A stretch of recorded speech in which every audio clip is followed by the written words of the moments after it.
It's okay. Off your mind. It's okay. Off your mind.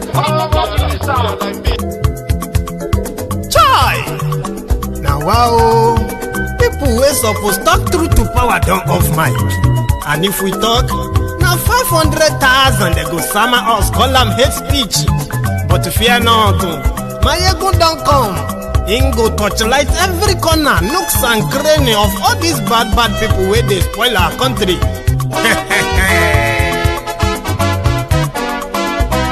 So my people make we laugh, oh, yo, yo. Mayegun don't come, oh, yo, yo.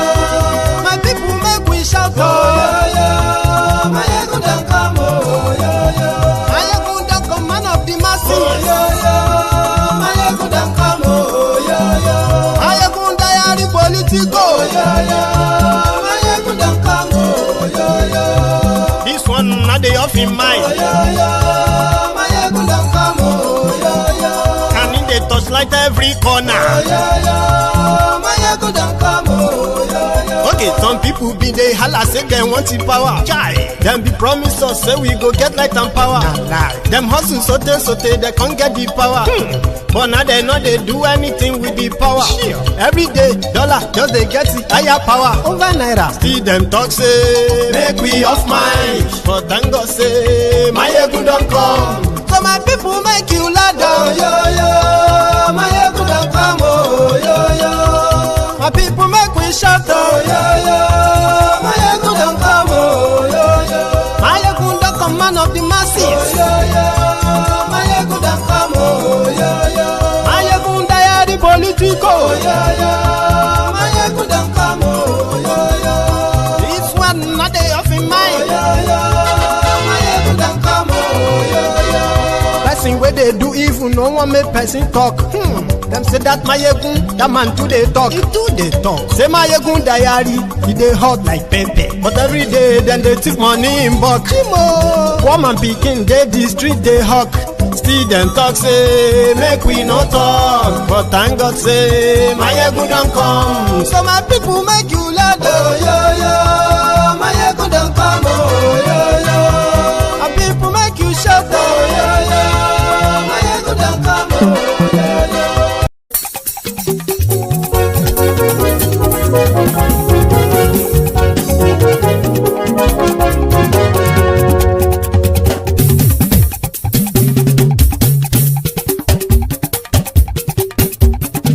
Mayegun làwa mọ̀ làmọ̀ tó dòdòdò. Mayegun diary, Mayegun number one.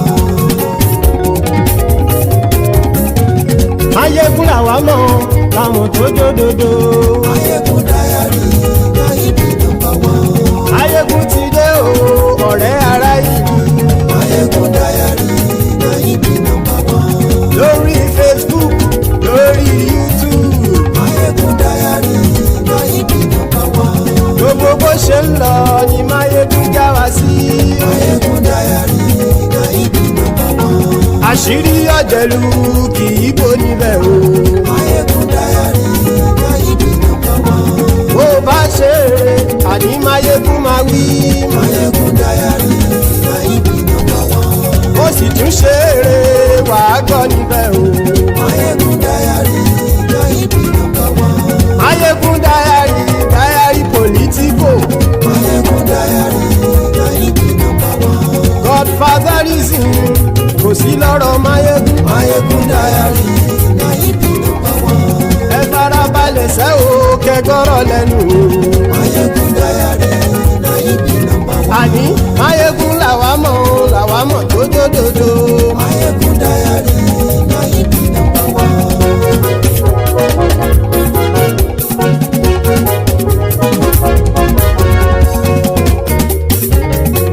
Àní ẹ̀sùn ràkì. Mayegun ti dé. Mayegun ti dé. Ọ̀jẹ̀lú ẹ̀sùn ràkì. Mayegun ti dé. Àní ẹ̀sùn ràkì. Mayegun ti dé. Lórí Facebook. Mayegun ti dé. Àní ẹ̀sùn ràkì. Mayegun ti dé. Lórí YouTube. Mayegun ti dé. Àní ẹ̀sùn ràkì. Mayegun ti dé. Bọ́ bàbá gbé wúrẹ́. Mayegun máa wí. sọ́ra jù. Máyégún ti dé. Ijó ìgbádìyẹ. Máyégún máa wí. Àníyẹ sọ́ra jù. Máyégún ti dé. Pẹ̀sìdó bá rúfin o. Máyégún máa wí. Àníyẹ sọ́ra jù. Máyégún ti dé. Hello there. So good morning to you. Good afternoon to you.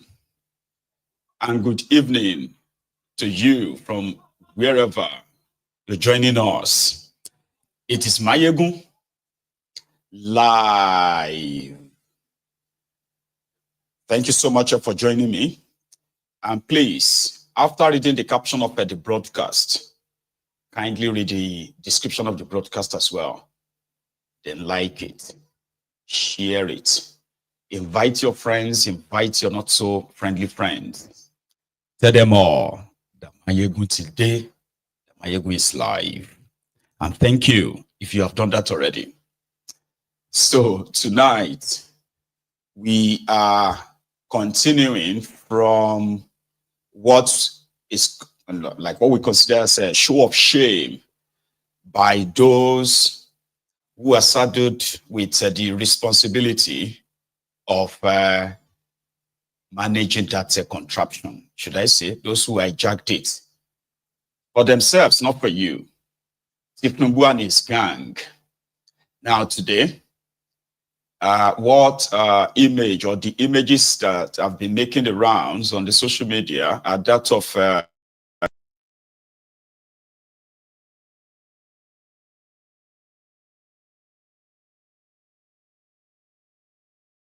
The farmer will make more money.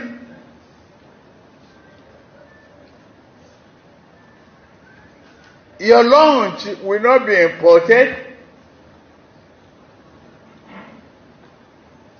Cassava gari, yeah. The farmers will make money. The dinner will be cassava by Turn the so-called Yahoo boys to experts in manufacturing and creation of chips that intercept and all. Sorry about that. So my audio just went off there, so I quickly had to fix that, right? Please let me know if you can still hear me before I get deeper into this, right? Thank you. So according to thiefnubu, he has a program, and that program is to improve agriculture in Nigeria. In other words, to improve food production as well. So they decided to import 2,000 tractors, among many other tools, that will be distributed to farmers across Nigeria, so that they could probably go back to the farm. Great idea. But we are going to talk about that at a point, okay? But the highlight of the gathering is not just about the tractors.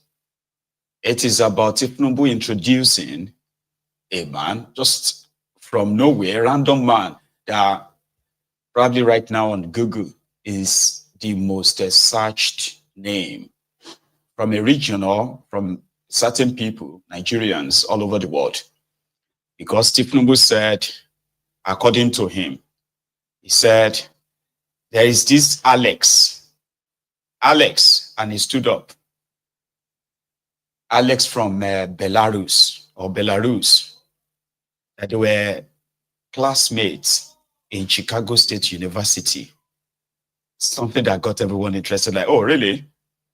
First, the Ronukus, they were so happy because as much as majority of them have been so shameless about the character, Tinubu, a man who has no father, no mother, he has no sibling of the same parents or cousins or what have you of his original parent, except for his adopted mother. He has no childhood friends, like mates. He has no primary school, secondary school, Schoolmate.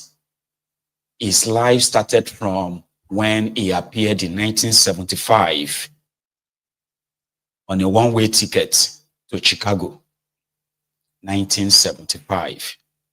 And according to Koolu, well, this Alex, was his schoolmate, kind of. So people started digging. Well, we started digging. Who is Alex?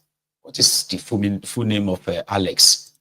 Alex is Alexander Lutsenko, who was born in 1962. And his place of birth is East Germany, of course. His nationality is a Russian, Belarusian, and he is Russian, like Shege. So, how come a 14-year-old boy was thiefnubu's schoolmate? So, a lot of people have been developing different theory, like they defended every of his questionable past. We've had people who defended his drug dealing. We've had people who have defended his certificate forgery. Those who have defended his fake careers. And so many others, like those who have also defended his plutocracy. They are at it right now. Not that any of this will matter anymore, since the Supreme Court of Injustice of the Contraption already legalized thiefnubu's illegitimacy. But for the sake of the generation that needs to be taught the truth about these characters, so that they won't wake up in 10 years' time, 20 years' time, and begin to read the history of how thiefnubu was such a very great Bravu leader. So we need to have the context, right? So let's go to the imported tractors, farm tools, and what have you. They said there are 2,000. I'm so sorry, right? It's me there that actually counted it. Guess what? I didn't count 2,000 tractors. But anyway, we'll talk about the initiative in a moment. So let's go to that venue where it all sort of went down, right? So first, the Minister of Agriculture of thiefnubu. It is a landmark milestone in Nigeria's agricultural transformation journey. It is a bold affirmation that under the leadership of His Excellency President Bola Ahmed Tinubu GCFR, agriculture is once again at the heart of our national development strategy. From the very first days of this administration, Mr. President made it abundantly clear: food security is national security. On the 13th of July 2023, His Excellency declared a state of emergency on food security, issued a presidential directive for urgent and innovative action, and placed agriculture firmly within the renewed hope as a tool for economic revival, job creation, and social stability. It is in furtherance of that vision that we continue to pursue practical, scalable, and innovative solutions to boost production. Mechanization remains central to this effort.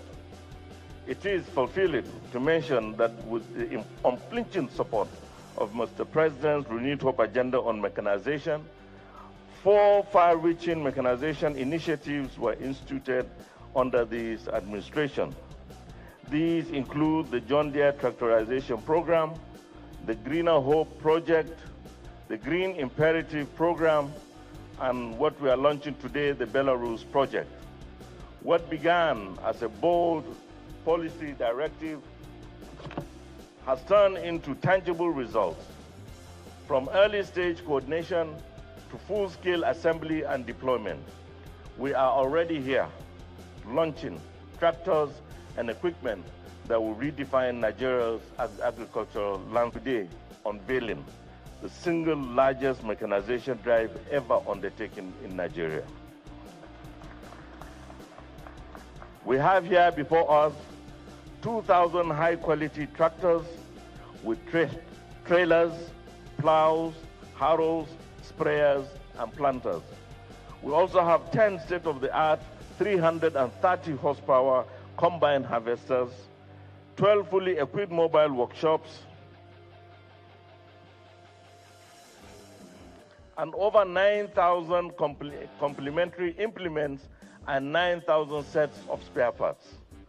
This program was designed by this administration to bring over 550,000 hectares of farmland under cultivation, generate more than 2 million metric tons of staple food, create over 16,000 jobs, and directly benefit more than 550,000 farming households across all 6 geopolitical zones. Beyond equipment delivery, this initiative offers a complete support system. It includes mandatory training for operators and mechanics, GPS-enabled tracking for transparency and accountability, a structured repayment and repossession framework, and financing through development and non-interest banks. Pro bono allocations have also made to key research and training institutions to strengthen national capacity in mechanization. Crucially, this program will offer a unique opportunity to attract and engage Nigeria's vibrant youth population. It will create new jobs, not only on farms, but also in equipment handling, maintenance, logistics, extension services, and on and on and on. Sounds good, yeah? On paper. Because without security, all of this is just theatric, just kind of like putting up a show, wastage, and all that. But just before I continue, there is this, what do you call it? There is this comment I just clocked while we were listening to that guy.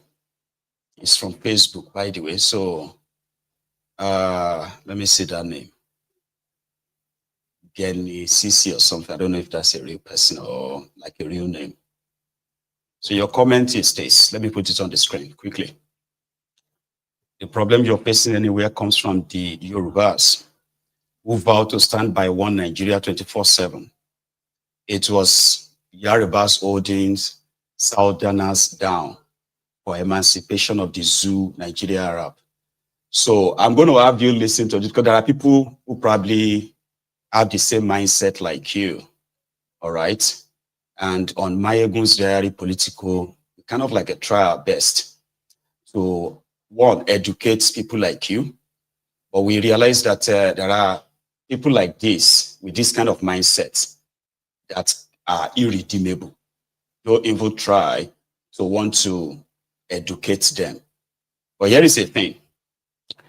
I am a Yoruba man, and I can tell you that more than half of the Yorubas will leave Nigeria without blinking if the opportunity is presented. Or when the, yeah?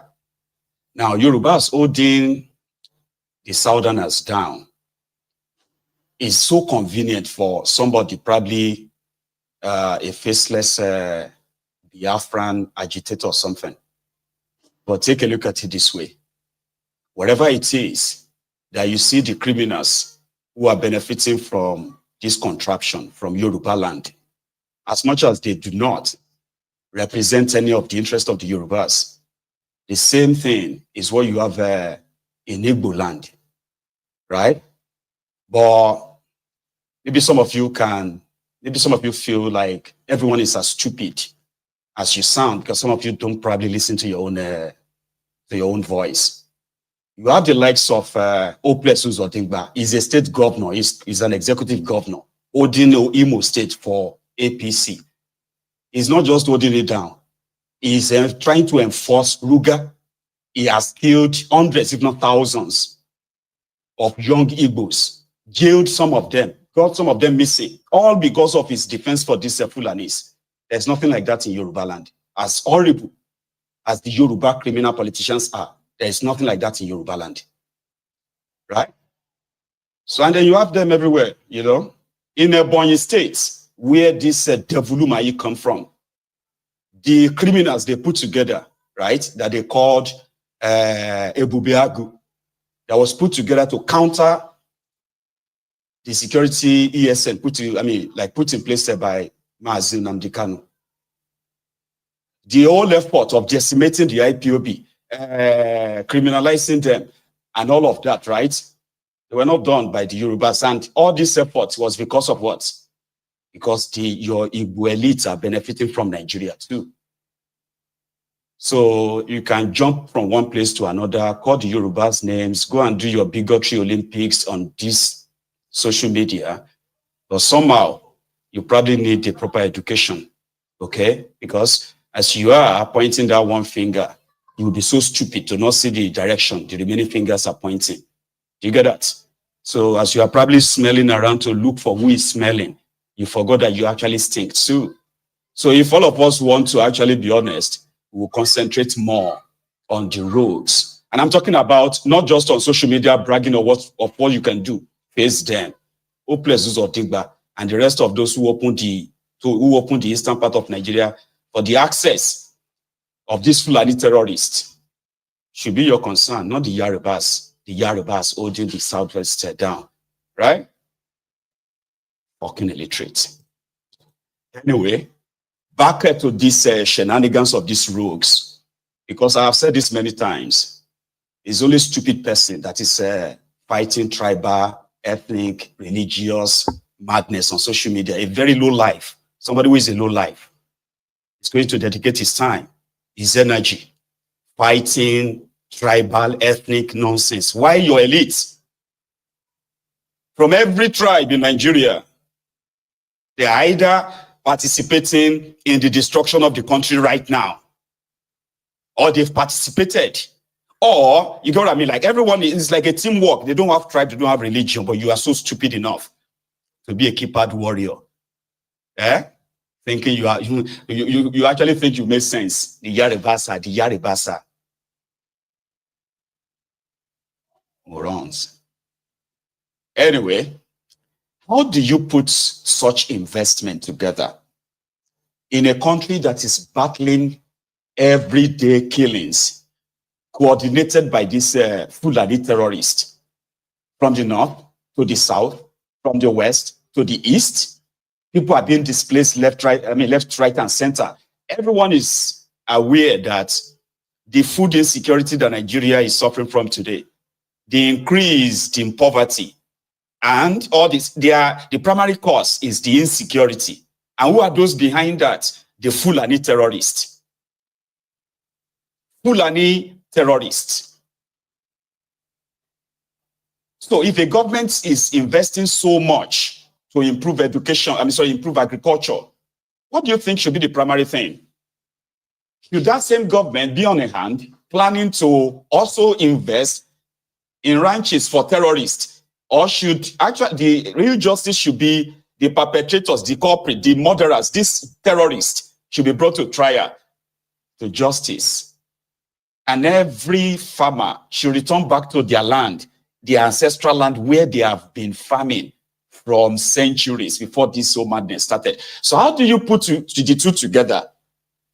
And somebody will say, when we say you are deceiving the people, others will be like, you need to have faith. Faith in what? Are you aware that Boko Haram took a loan of $2.1 billion from the African Development Bank, AFDB, in which your former Minister of Agriculture, Adesina, was the president at the time? $2.1 billion. Guess what? It was an idea brought about, something like this. So it was even more than this, $2.1 billion. They called it Anchor's Borrowers Program. That's a lot of money. Guess what? At the time, with the exchange rate at the time, Baba, we are talking about over 1.5 to 2 trillion naira at the time. And what was the idea then? Was to use the money to procure farm tools like this, cultivate lands, hectares of it, thousands of it. And that would be like, they would do what they call the holders, something like a farm holders, something group. So people grouped themselves all over Nigeria. In northern part of Nigeria, where the 80% of the money was directed, farmers were grouped across northern Nigeria. And the money was allocated to serve the purpose of providing good seedlings that will yield this and that, cultivating of the land. This, just said to them, they were to cultivate different kind of food, rice, millet, wheat, sorghum, and all that, Guess what? By the time they get to 2021 or so, or where was that time they did the rice pyramid in Abuja? By the time it was harvest time, a year after, half of those lands and farms were taken over by terrorists. Like more than half were taken over by terrorists. It was so bad that it was a complete loss. Investment. That base is part of the debt of Nigeria today. That Nigeria is, when they tell you about your debts today, that AFDB. But in order to cover up the failure, the Central Bank of Nigeria, that helped process all the loan, they had to put together a scam. I have never seen anything like that in my life. This APC, but they said they were paddy rice, which is rice that they have just harvested. And they said all the trucks were coming from all over northern Nigeria. They were bringing bags of paddy rice to come and form a pyramid so that Boko Haram and others could take a picture and say, oh, it was a success. Remember that now? That's exactly what they are doing right now, because you are ignoring the obvious, lying to the people because you want to, impress who? So it would have been a great idea, for example, if thiefnubu dedicated just 1 year out of the last 2 years, I'm not even saying everything, like 1 year of his last 2 years, dedicated that into actually fighting the terrorists. You get what I mean? Like by now, they will probably have pushed them to the edge, to the border edge in the Sambisa forest, enough that most of the communities in the central part of Nigeria, this middle belt, that the terrorists have wreaked havoc. They have killed thousands. Women, children, farmers. Farms have been, oh my God. So all these places would have been like a safe. And then you turn and you're like, you know what, now that we have pushed them, even if you have not really conquered or destroyed them, but at least you push them enough that they are the fringes. And you said, okay, I want to invest in agriculture so that let everybody go back to their land. Let everybody go back to their communities now. IDP camp number reduced that by more than 50%. More than 10 million Nigerians are living in IDP camps in Nigeria today, all over Nigeria. They were displaced. Like more than 80% of those people were displaced by Boko Haram, displaced by the Fulani terrorists. No joke. So imagine if you are able to push the terrorists back and these people are back to their communities. And then they receive the government support, not only to be resettled, at the same time to actually be fully resettled, like go back to your farms. Within a year, all this issue of food, this and that, you can actually crash the food inflation in Nigeria by half, just by that singular act. But that's not what they are doing. It's not. So you're going to look back in a year or two and you'll be wondering, how come food never cheap? Where is that investment invested tractors? Where is the, because it is just for show and it is sad. Seriously, right? But Koolu didn't just unveil tractors. He also unveiled Alex. his classmate, his schoolmate in Chicago. And he said, our university, our school will be so proud of us today. Because when you and I were students, we didn't know that we'll find ourselves here today. Alex is the one that has supplied the tractors. Just for clarity, it means Alex company got the contract and he supplied the tractor. He's into agribusiness. I didn't know agribusiness, they call them agribusiness. Ladies and gentlemen, Koolu. Program. We are very proud of what we are doing. We made a promise when we came in. We are fulfilling that promise.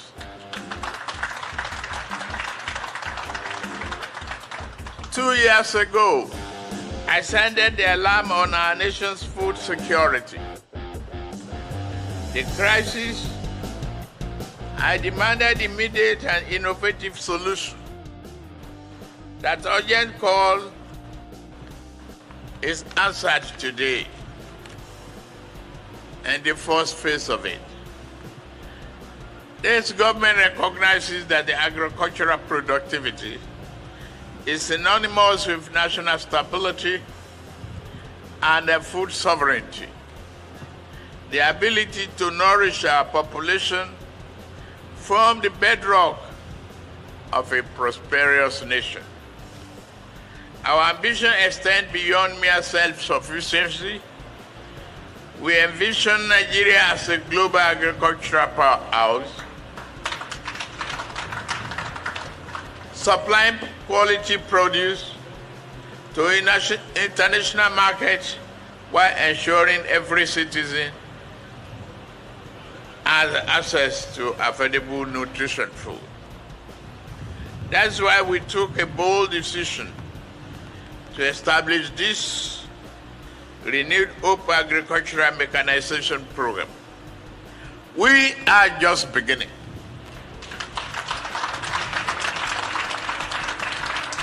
Under this initiative, in addition to whatever they have at the subnational level as governors, whatever you have procured, we're also going to do more.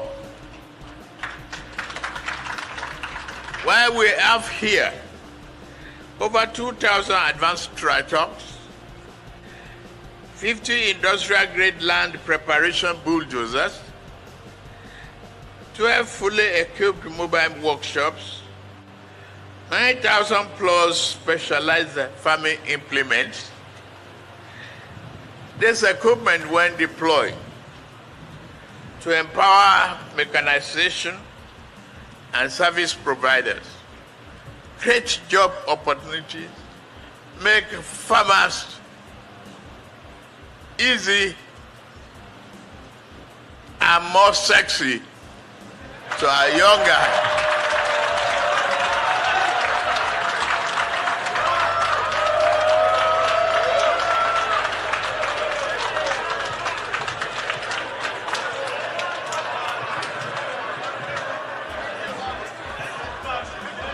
You don't have to use 18th century method for a 21st century agricultural farming.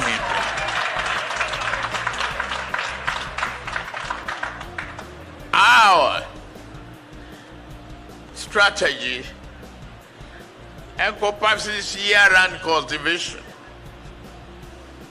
drastically reducing our historical vulnerabilities to seasonal shortages. Alex,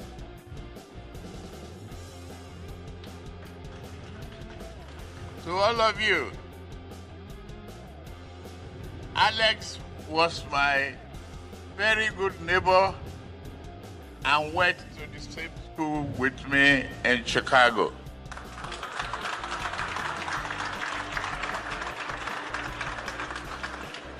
Never did we dream that I would be in this position as the President of the Federal Republic of Nigeria, and Alex will be a successful businessman from Belarus to bring about a very successful collaboration and bilateral relationship that will promote economic prosperity and future of our two countries. Alex, thank you very much for everything.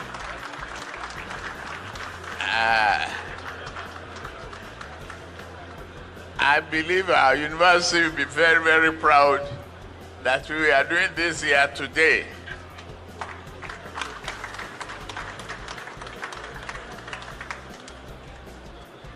Nuisance leleyi. Nuisance leleyi. So Alex, 13 years old Alex, that was going to 14, was thiefnubu's neighbor in 1975. Me now. People clapped. Happiness of one wound Alex. Because it was only thiefnubu that went to a school, then graduated from that school before the school was ever established. And this was the same guy. Initially, he said he went to Aroloya Primary School in Ibadan from 1971 to 1975. This was what Gani Faweyimi exposed. There was never any school called Aroloya Primary School. And they changed it to another name that I don't know right now. So when we checked, the school did not admit their first students until 1976. And they didn't graduate their first students until 1979, junior school. But thiefnubu went to the school in 1971, graduated in 1975. And then he went to Chicago State University. Some of you may have forgotten. In 1999, thiefnubu said he went to University of Chicago. That was the genesis of the Bobo Chicago. That some of the Ronukus later said, oh, thiefnubu, it was because he was living in Chicago. No. That was the genesis. University of Chicago. Those one now said, no, you didn't come to this place. So the same thiefnubu now changed it in 2023. 24 years after, he now changed it to Chicago State University, where we now found other things that sure you get. But how did Alex, who was just 13 years old and possibly was living with his parents in East Germany around that time? Because there's no record that Alex was even in America in 1975. But thiefnubu dropped it there. But this is 2025. Oh. Here you get like 2025, like wow. So this is no longer where Koko knew where will be lying to people and they will be putting a jasa. And people won't be able to actually verify. This one, like, don't say it, everybody will begin to look for it. But it is thiefnubu. You cannot shame the shameless. That's what they said. You can't shame the shameless. Unfortunately. So, here is what thiefnubu commissioned today. The 2,000 tractors, 9,072 implements. Those are the hand tools, right? 500. Okay, I'm going to these people are so fraudulent, right? So they put out a list. In that list, right, it was 2,000 tractors. On that same list, they are now, instead of them breaking down the kind of tractors they got, they just put it as the whole list. It will now look like they got about 5,000 tractors, okay? So 2,000 tractors, which includes 580 horsepower tractor, two-wheel drive, 580 horsepower tractor, four-wheel drive, 519 horsepower two-wheel drive again. That's like just say, okay, 90 horsepower. So 590 horsepower four-wheel drive, So that's the 2,000. They have 58 disc plows, 330 disc harrows, 174 disc ridgers, 294 tractor trailers, 84 seed drills, 64 800-liter boom sprayers, 10 combine harvesters, 2,533 sets of spare parts. I want to believe that this is not verifiable. But again, this is what all the stuff they got look like on camera. Do you want to count? Try. See, let's see if you can count 2,000 in 90 seconds.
Something that if Nigeria was a real country, right, that should be an easy thing for any states that want to go into agriculture should be able to do. I mean, this guy, Bago, in Niger State, he himself, in the last 2 years, has bought over 1,000 of that tractors and so many of those kind of like a farm tools. You know what he did? The guy went on to go and make a deal with the terrorist, right? And what was the deal?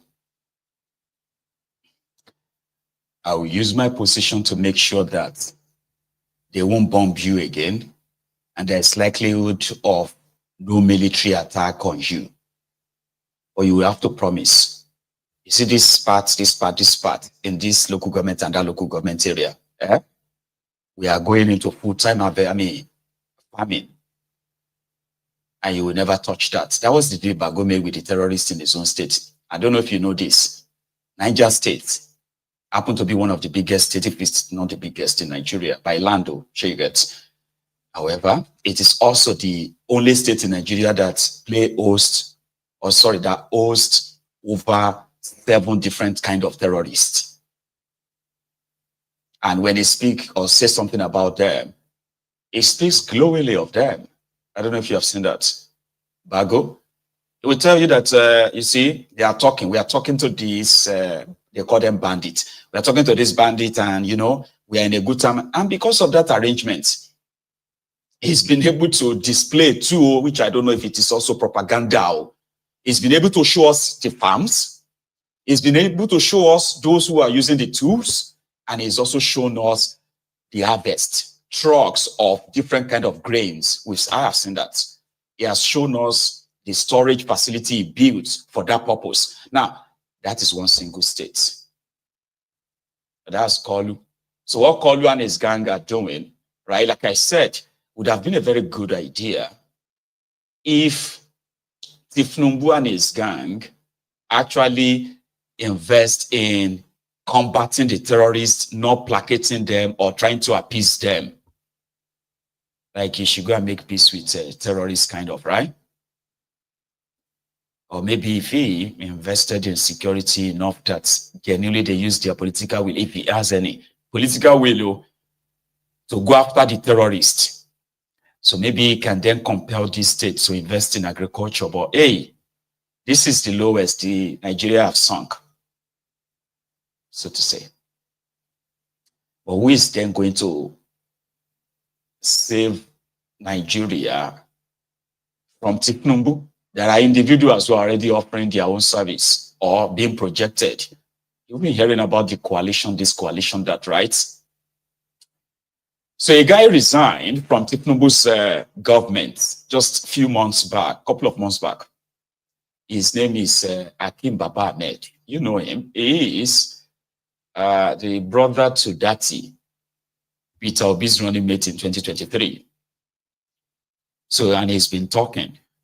So talking about the possibility of the opposition coming together, and as majority are kind of like agreeing that thiefnubu and APC, they have wrecked Nigeria enough that Nigeria probably needs saving from them. And if nothing is done, Nigeria may probably disappear into the abyss enough that there may be no Nigeria anymore for anybody, which is actually good. That is the end goal. But these guys are offering to save you. And I've told you that nobody can actually shave your own head in your absence. It is when you are tired of these guys, like there is a unanimous agreement that we are all tired. From the east to the west, from the north, I mean, from the Arewa north to the middle belt of the Forarafas. About nobody can rescue anybody from them. I mean, it won't be those who helped dip us into this situation that would then be like, oh yeah, we can, even though they are the ones right now anyway. So Ahmed Akim said the opposition are divided. They are divided, and they can't possibly, remove thiefnubu. In an interview on Arise yesterday, he had this to say. Let me be fair and say that I'm not involved at all at any level in the coalition discussions at all. I'm just an observer who is watching with a lot of worry that an opportunity to create a strong opposition to the ruling party is being messed up by people who insist that they have to be the face of that opposition. There are divisions between them and among them. I talk to some of them. I have some idea about what they're doing wrong, but the most important thing they're doing wrong is putting themselves forward. It's a coalition of a few politicians who hope that they can arrive at some understanding and then open the door and say, okay, fellow Nigerians, we've agreed. This one will be this and this one will be that, and you can now come in. It's the wrong way about it. None of these people should lead or be seen in a position where they're determining who should be in that coalition. They can work behind the scene. What they need is a generational shift and a political shift away from who they are, what they've done, what they want to do, to a different set of Nigerians who can give Nigerians hope that people who have become vice president and contested 3 times, people who have become governors and ministers, these are not the people who are saying, give us trust, trust us again to solve the problems that the APC is creating. This is the wrong thing. And it's very difficult to convince politicians, but this particular type of politicians, that Nigerians can see through you. They don't have faith that you actually represent a different future from this government. You just want to replace President Tinubu. And if you replace President Tinubu, why aren't you putting forward your ideas yet? So that Nigerians can see, if you give us power, this is what we will do different. If you give us power, this is what will be different. Who are the younger Nigerians who should be in this party? Where is the youth? Where is the energy? Where is the vision? Where is the concern that the violence is destroying this country? Levels of poverty are destroying this country. They are missing the point And they think politics is about them. It's not. It's about this country and about the people of this country. And there are millions and millions of Nigerians who desperately want to see a change. They don't mind defeating the APC if they see credible Nigerians leading an opposition. But the people who are leading attempts to create an alternative to APC, I'm not sure that they're any better than APC itself. And that is what is the big disappointment. And the challenge is they don't have the time. They don't have the time to fix all these gaps that they have, and they're not willing to think outside the box and create a real, genuine alternative. And what they are doing is just simply handing over 2027 to President Tinubu. Okay.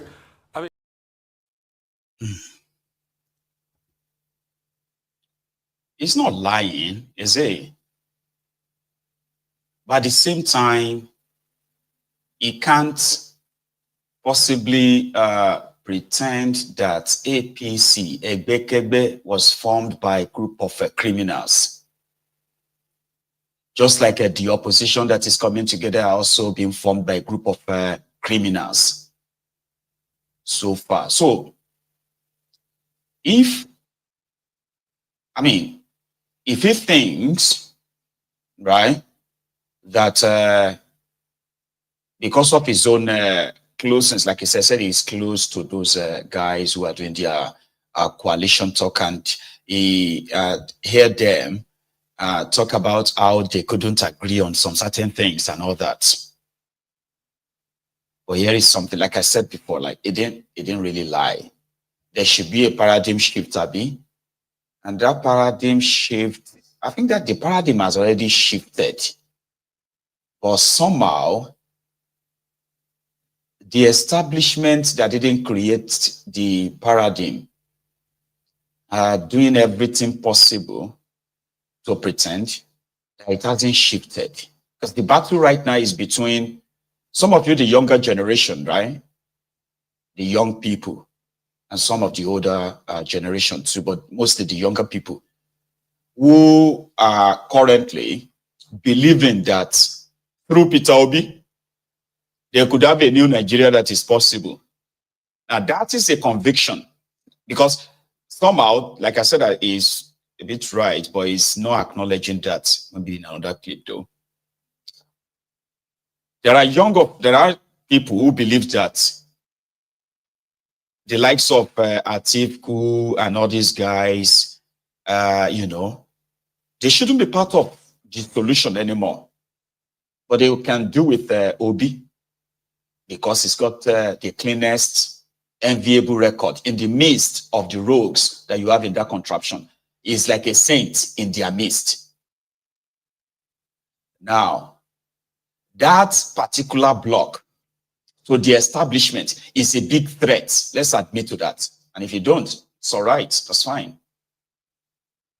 Because every day, Peter Obi obedient, Peter Obi this, Peter Obi that. It has become an obsession that is like you can no longer ignore it.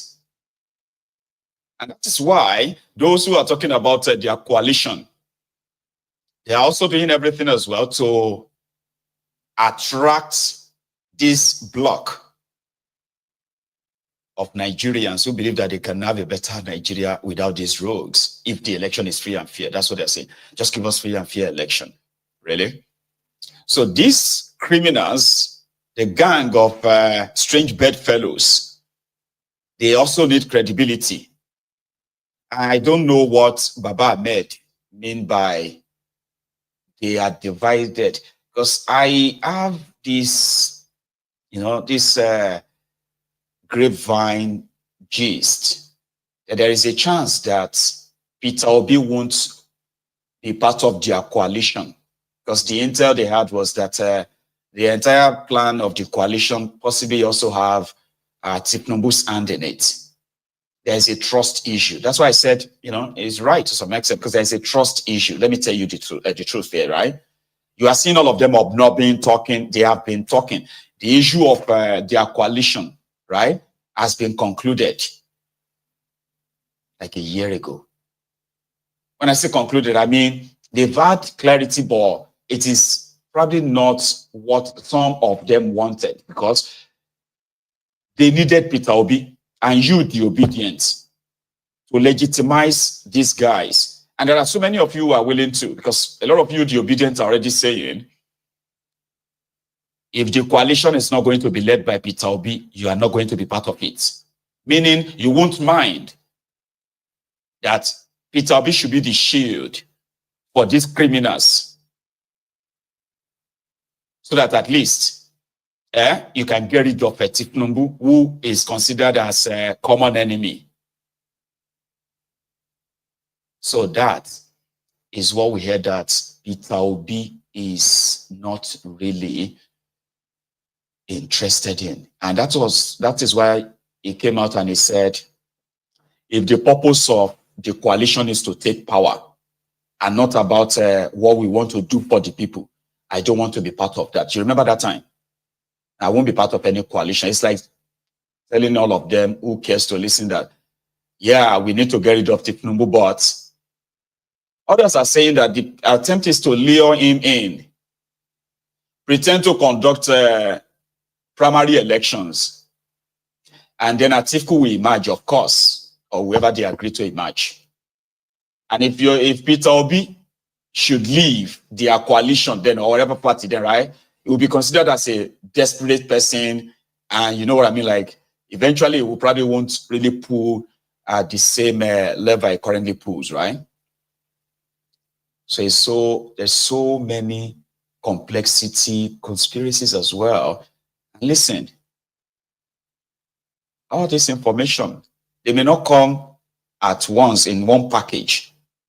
But you see all these pieces of information, don't ever ignore them. Don't say, oh, that's it. No. Because as they say, 24 hours is a long time in politics, right? And that's why most of their decisions and their actions are constantly unstable.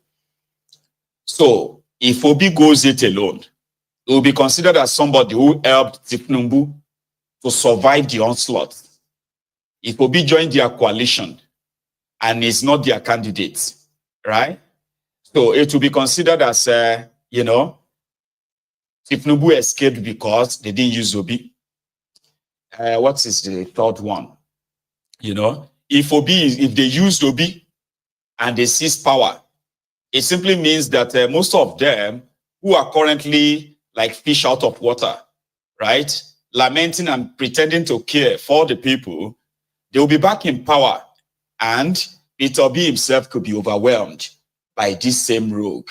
We have seen it happen before. So in all of this, there are all possibilities. But it's like him saying that the likes of Atiku should be elder statesmen and, take the back seat, put this whole thing together, get younger people, and all of that sounds so good on paper. Nigeria politicians, Atiku will contest until Atiku can no longer work. Or even if Atiku is no longer working, and you still have election or charade, Atiku will always contest. So I don't know where this is coming from. Then he also added, by the way, that if thiefnubu by any means should drop a shitty man, then we are going to have a problem. That's in Koolu, we will have a problem. So where is this guy? He's neither here nor there, right? Here is another interview on AIT. You have a very prominent member of the PDP, a founding member of the PDP, a vice president for 8 years. He competed 3 times, contested 3 times, President Atiku. Highly respected person. Would you respect, and I've made this public, would you respect to him? I think he should be a hero of democracy, but I don't think he should aspire to even lead this country. I think he should be a father figure. He should be involved in the building of an alternative to APC, but he should bring in new blood, new perspectives, new people, and say, the future belongs to you. We will stand behind you. Amechi should do the same thing. Verify if he feels he can handle his own ego, should be part of this thing. But those faces should not be the ones that are telling Nigerians, give us power and we will do different. So you expect them to be at the background? Absolutely. And look, if you have contested for vice president for presidency for 3 times and you don't get it, and you're approaching 80, for goodness sake, I mean, something should tell you that it's time to be a father. In Africa, being a father is a great thing. You decide, literally, my gut feeling is, if Atiku would say, I will call it quits as far as aspiring to be president is concerned. But I have a condition. I, maybe in consultation with a few people, will decide the set of people who step in our place. And if I do that, I want you and you and you, the key people involved in this thing, all of us stand up. None of us is going to contest for the presidency. We want younger people, more energetic people, healthier people, not people who have just simply been so exposed to power they can't live outside power. If you give those people power, they're just going to be like President of Tinubu's government. What is going to be the difference? What are they saying to Nigeria? And this is what is missing. Tell us what this whole coalition, today we're this, tomorrow we move here, today. What is this thing about? It's just simply to create an alternative. President Shitima's problem is that whether we like it or not, he represents the North in this government. The president is Nigeria's president. He's from the southern part of the country. The vice president is the vice president of Nigeria. He's the northern part of the country. So Kashim Shettima is the most senior northerner in this government. If the president is unhappy with the working relationship, he doesn't think Kashim Shettima is pulling his weight, he wants somebody else, that's a different thing. However, if he wants to drop him because he believes that the North represents a real challenge and he has to tinker with faith and geography, then you have a problem. You now jettison the Muslim ticket first. That's a big problem for him because that's what gave him power in the first place. You go around looking for a northern Christian and maybe a minority and say, the Muslims don't like me. So you guys, the northern Christians, line up, you are now my new allies. How many northern Christians do you think would be comfortable with the president who jettisoned a vice president, a Muslim with whom he won an election? But the pointers appear to be that he thinks that the northern Muslims have turned their backs on him, and it's quite possible he would also turn his back on them. Now that would be a terrible miscalculation. Not because the northern Muslims can get him to lose, but because the next thing he has to do, because he needs a huge chunk of the North to come back as president, will be to go to northern Christians and say to them, okay, maybe in 2023 we did the Muslim ticket, I'm sorry you guys were offended, but I became president because of that. Now I'll make amends. Give me one of your own, and I'll run with it. Now you have two problems here. You now alienate the Muslims, who, in addition to being angry that their clerics and their leaders said to them, vote for a Muslim ticket and all else shall be added onto it. Nothing has been added onto it. Nuisance Lele. Nuisance Lele. Just that we don't mix them up, all right? Did you see or did you hear how he dismissed the existence of the northern Christians and then elevated the importance of the northern Muslims? Because to them, there may be Christians, they may be in their millions, in fact, they are more than you, but they are infidels, they don't count. So they are to be seen, but they should never be heard. In fact, they don't want them to be seen. And this is the mentality of some of them from the northern part of Nigeria. The mentality that got the people of Middle Belt to wake up today to say, we are not Arewa and we are not one North. Because it's obvious, everybody will get to stop lying to themselves at a certain time in your life. Because we can't call ourselves Arewa, Northern Nigeria, and then we are watching the Fulani terrorists Boko Haram terrorists, Iswapu, Lakurawa, slaughtering the supposed Arewans in the Christian communities in their thousands with no reactions from the people like this, because to them it's all right, you know, it's not bad. Yeah, they are Christians. I mean, they don't matter. Did you not see how many people killed in Yelwata? Do you see how many people killed in Mangu? Do you see how many people killed in this or that? Yeah. Do you see how many women and children killed in Bokos? But they are Christians, so I will still be like, kind of. Now, when you have people with that mentality, so it will get to a point that you will tell yourself the truth. You cannot be Arewa, and Arewa is so comfortable with these killings. And whenever they have to say something about it, they just say it passively, use their takia and all of that. But behind, power can't be in the hands of the Christians.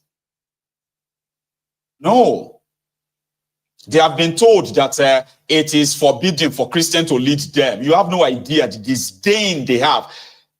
And there is no education that can probably neutralize that too. Don't say, oh, maybe because they are not. I'm talking about their elites. Who do you think is responsible for the spread of this kind of mentality over the years for decades? They are elites, educated ones, right? And it is one Nigeria. If they tell you that one North, Arewa, that's not true. Just like when they tell you that one Nigeria is not true. What you have is the lies that they've told you for so long. I mean, and who are those who don't want a shitty man to continue with thiefnubu? They are northerners, not thiefnubu himself. In fact, last week, Igoni, they nearly killed the Gandola in Gombe. Why? Because it was rumored that Gandola and others, they were behind the plot to get shitty man dropped and possibly replaced by Gandola or another, northern or another sheikh being come from that place. So the idea of using Dogara, who is from the Christian part of, what do you call it, Kaduna Abi. Now, Dogara is a Christian, so he's worthless to them. They cannot let him have that.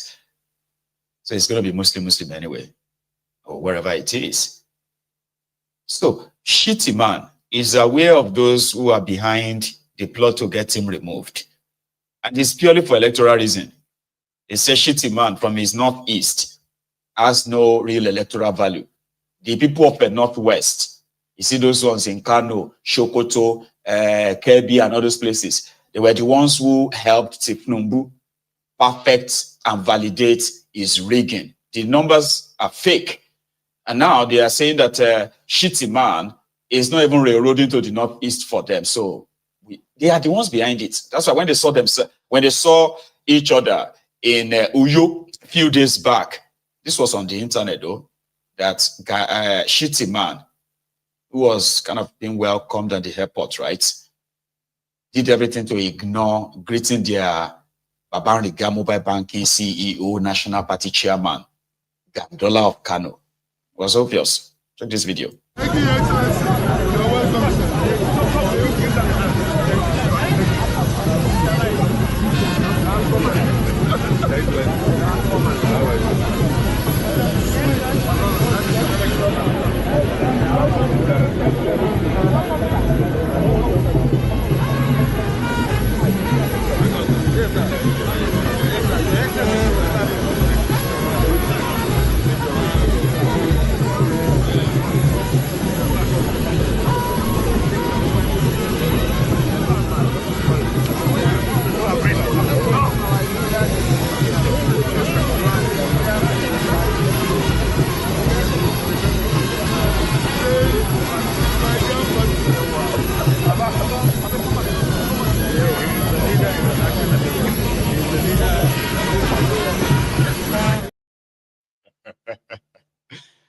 You see that? So it was like, it made it to the internet where everybody started analyzing it. It was between them. I just want everything to scatter between them, because without that, there will be no chance, right, for those who are determined to make sure that the system that keeps producing these criminals as your leaders can be destroyed, but it's got to be destroyed from within. And they have already reached what you call the zenith or the crescendo of their impunity. The power that makes them believe that they could get away with anything is the power of destruction. And they have to be the one to press the button, self-destruct button. Kenneth Okonkwo has a different opinion when it comes to what the opposition or the coalition says they are doing. Different from what Akim Baba Ahmed just shared with us now. Kenneth, on channels 2 days back, sorry, yesterday rather, had this to say. Anything, but just know that I'm part of the coalition. And Mr. Peter Obi is there too. Atiku Abubakar is there. El-Rufai is there. Now, Nasir El-Rufai, David Mark, all of you are in that group. What is a coalition? Combine, an alliance for combined action. So it's open to everybody. Or commerce affair. In Nigeria, a political party is constitutionally open to everybody. Now, if you want to be a part of a coalition, nobody's going to stop you. But at this stage of talking, you will know that there will always be different layers of talking, different committees set up. But I can tell you, the engine rooms of this coalition, a lot of them you don't even know. APC will not know what hits them coming 2027. When you are dealing with the ruling party and you're in the opposition party, you have to possess exceptional skills, exceptional attributes. You must have to be strong, but you should not be brutal. You should not be reckless, but you have to be courageous. You should not be priggish, but you have to be honest. You should not be proud, but you have to be confident. You should not be a braggart or self-conceited, but you have to be intelligent. You should not be sentimental, but you have to be very compassionate. And of course, you have to be charismatic. Now, all these attributes, if you don't have it, remember, you cannot outdo the ruling party in terms of resources. You have to inspire the people by these attributes so that even when you don't give them money, they will be able to be convinced. But here is the problem, why you should not have the other side of what I was saying. The ruling party, with all their braggadocio, they will use all those equipment they have, that whenever you show strength, they will want to tell the world you are brutal. Whenever you show courage, they want to tell the world you're reckless. So that they will put in you that fear that you should not exhibit those attributes. That's why I say in 2027, we are going to match them by showing strength and courage. And they would never intimidate us by trying to make the world to think that we are reckless and that we are brutal. Because when you are defending your own turf, as in when they want to rig election this time, we have to demonstrate strength and courage. So you are doing anything. I'm move past you. You know I'm rich me guy. I swear to God that talk. I'm move past you. I'm move past you, Gege. I'm move past you. Ask anybody. See, you go argue this thing, but I swear to God I'm move past you. You don't see where they move before. Me Gege. I'm move past you. I'm move past you. You know I'm rich me guy. I swear to God that talk. I'm move past you. I'm move past you, Gege. I'm move past you. Ask anybody. See, you go argue this thing, but I swear to God I'm move past you. You don't see where they move before. Me Gege. I'm move past you. I'm move past you. You know I'm rich. I will tell just a year bit, but I like it. I do. Ken is a very, very good talker. Give that to him. And if he's member of their coalition, you get, it's going to be very useful. So that means there's a lot to look forward to. So it depends on where you are on the coalition now. You get, I've shown you two sides now, okay? Somebody who is not part of it, but he hears things going on. Somebody who is part of it is telling you that, well, They don't have to tell you everything going on right now, but it is everybody welcome kind of arrangement. Tinubu won't see what will hit him. I like that. And I like the part when he said, if they think they will rig this, okay, I like that too. Everybody go get ready. You know what I mean? Let's take a look at something else. Okay. This time, it is the student of the IBB University in Tudunwada in Niger State. They have cried out, save our soul message to the authority on what they said they have been subjected to for a while now.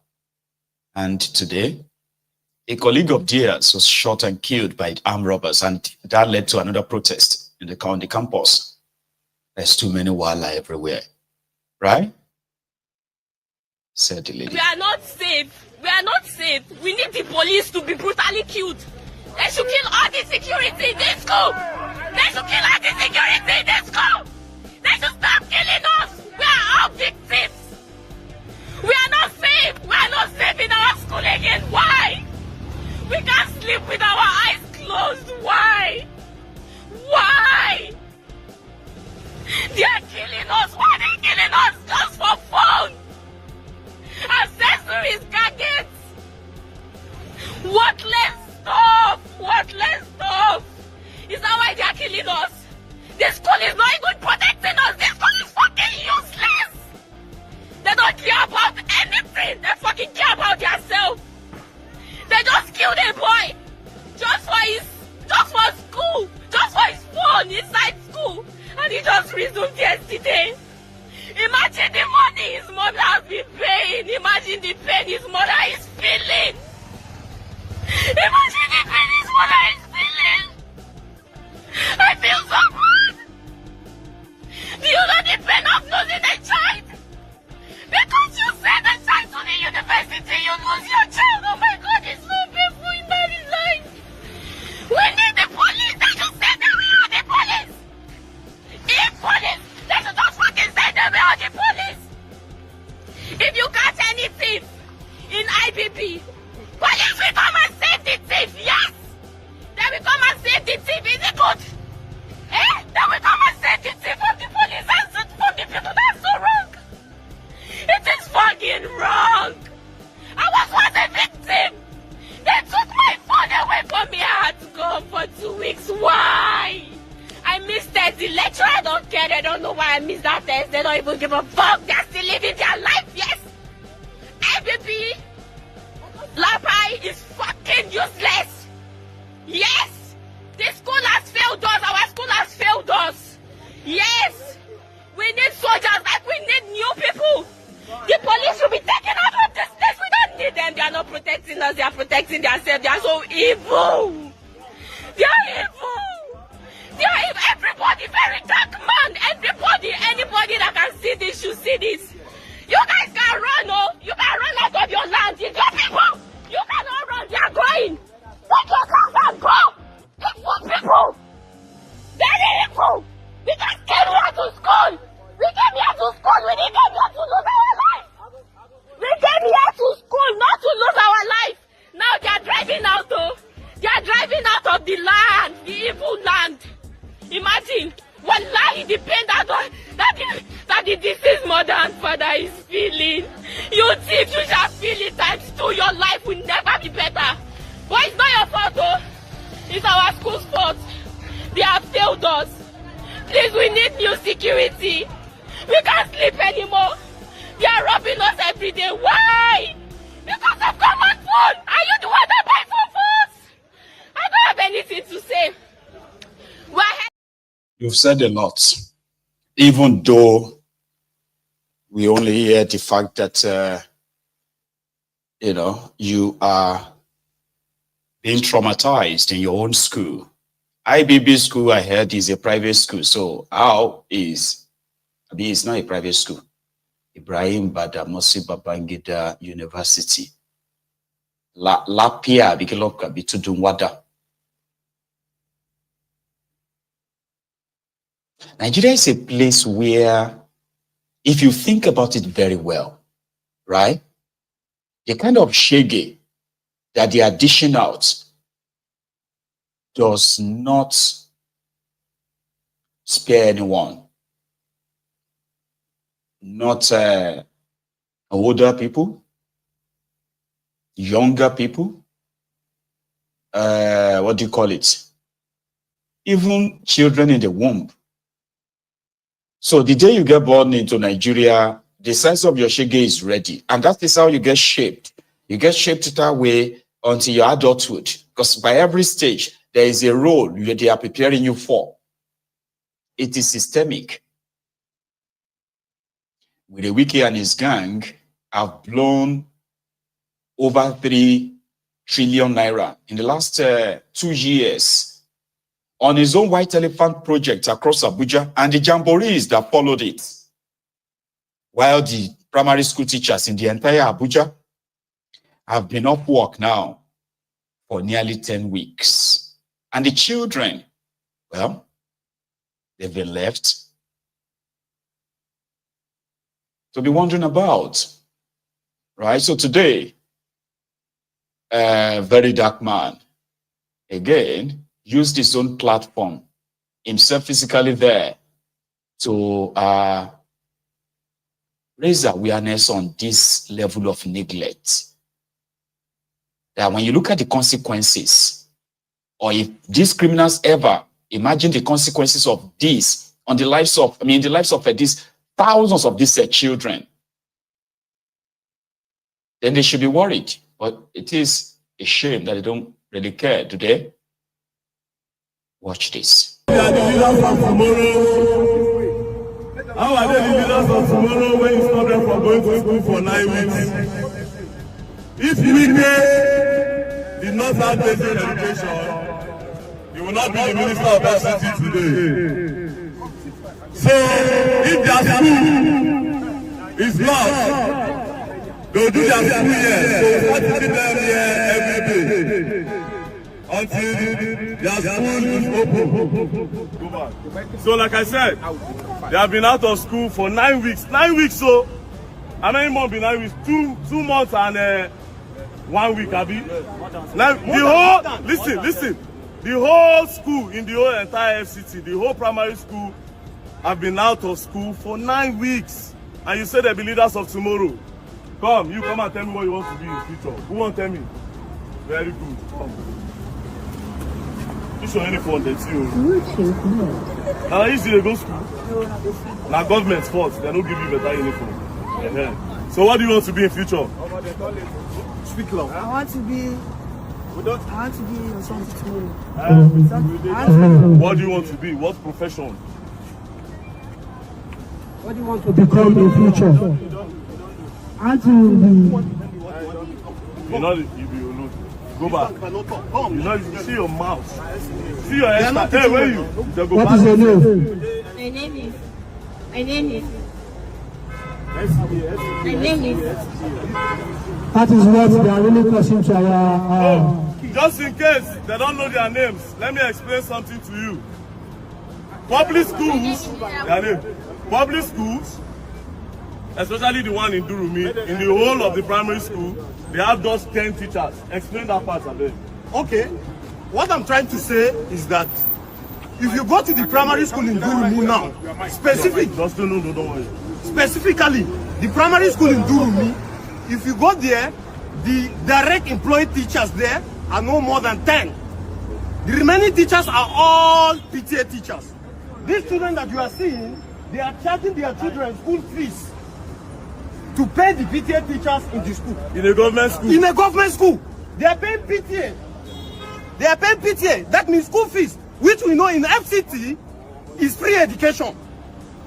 Free education in FCT, but these parents, because there is no teachers in the primary school, only few, they have to charge their parents to pay so that they will employ PTA teachers. Still, with the few teachers they have, they are not still paying them. The children are still at home. That's not just.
Some of them don't even forget the state and capital because for 9 weeks they don't go to school. How they want to remember? They don't forget.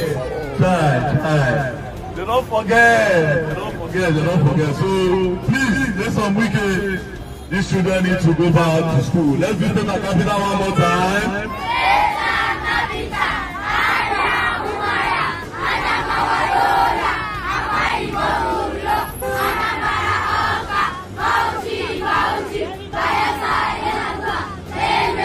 I'm highly disappointed of Nigerian government because the Nigerian government were highly disappointed in them due to foreseen circumstances. Definitely, I'm one of those people who are proving people should die in coronavirus is more better than people should die in hungers. Hunger kills more than coronavirus because some people are less privileged. Due to foreseen circumstances that I said it, some people are less privileged, which they are based on daily pay, which are not even based on salaries. But our government thinks that the lockdown is the best solution to coronavirus and proving it to an extent and to the levels of alacrity that if someone die in coronavirus, it's more efficient to die in hunger because some people will be at indoor. There's no way to make all classes. You know what they call F level? When you get failure in all the subjects that you take. F9, F8, F9, F8, FF. Double F. That is his name.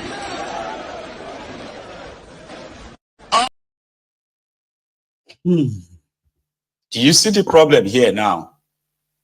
When they intentionally abandon the education of their own children, like abandon the education of their own citizen, spending billions and billions on white elephant projects. These children are not going to to free schools. Oh.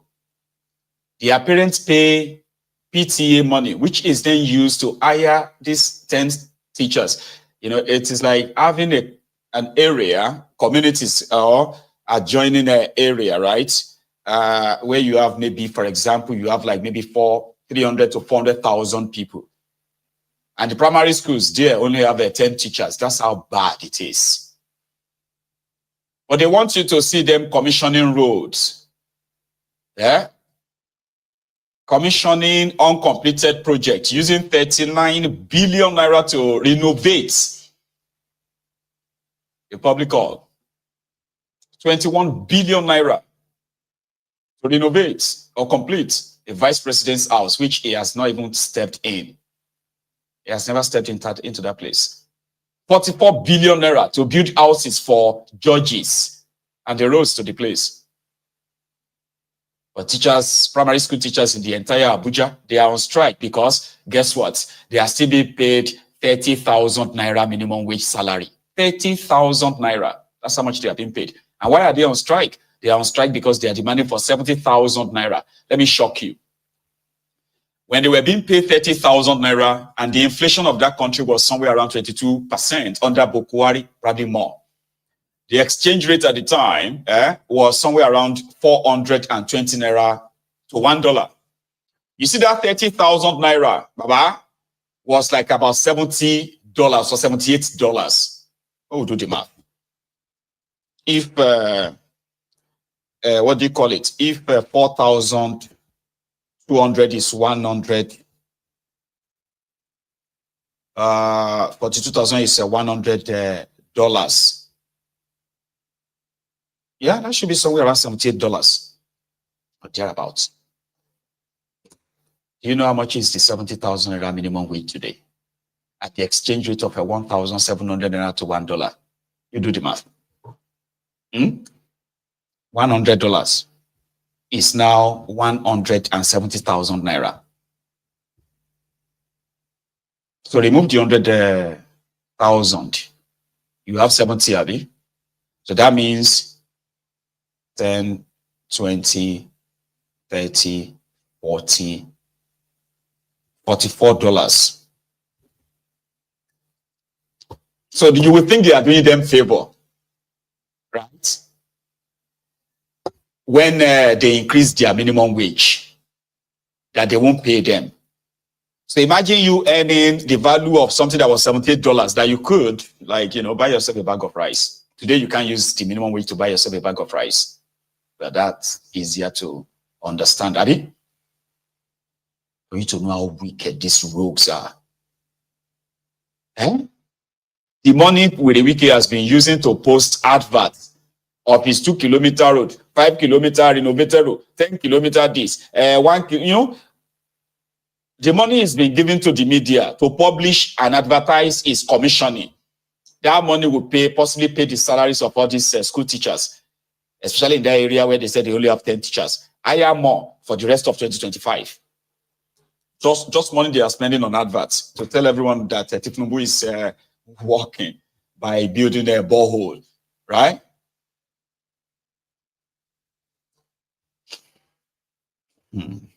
Let's move forward a bit. Here is the story of the people of the harmful. You see, when we tell you about the importance and what the importance of the people of the middle belt of Nigeria by design, when you look at Nigeria like this, the map as they do them, right? The middle, if you put a ribbon, like if you put a ribbon on and tie it around the map, that is the middle belt. It's like what is holding the fire from getting to the rest of the South. Even though we are feeling it too, but a lot of you who are reading, many people reading the news of the terrorism in the middle belt of Nigeria, talking of Benue, Plateau, Taraba, Yobe, and Kogi, Kwara, Niger, all those places, central like that. And especially the people of Benue, especially Benue. Because as we have Kwara as the entrance to the southwest, so is Benue, the last border to the southeast of Nigeria. And the people of Enugu, Ebonyi, they have been paying heavily in human casualty to these terrorists. Now, we've spoken about the culpability of those in government who are supposed to protect all of us, but rather they are speaking for the terrorists and then putting the blame on us that we are the ones who chose not to want to part with our lands. So whatever we see, we should take. So videos like this that I'm about to share with you, they are the pointers to see what an ordinary people in their little communities, peaceful communities, what they have been subjected to. And any resistance will lead to bloodshed, armed killings and all that. And there will be no single terrorist arrested and prosecuted. But here is a community in Enugu State. This is what life is. And it's not like, this is an agrarian community where most of these people are either farmers, including women, or traders. But they have been subjected to this now for the past 10 years. And they are forcing it on everybody to accept this as a norm. How? Imagine I know can buy you like JJ. My journey sugu like this. Now my quarter, I have a foot and the phone myself. No, I am now. I'm supposed to hear any many sugu. I go better. Yeah, I can't go.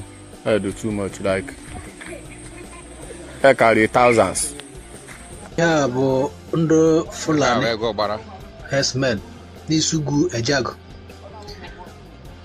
June 20th, 2025. So, okay, for the under Fulani, 8 years na Ibweze not. Dalon, you have behind the governor.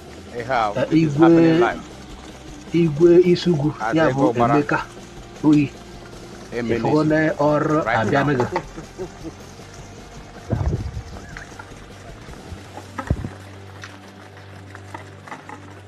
Alpha, right there.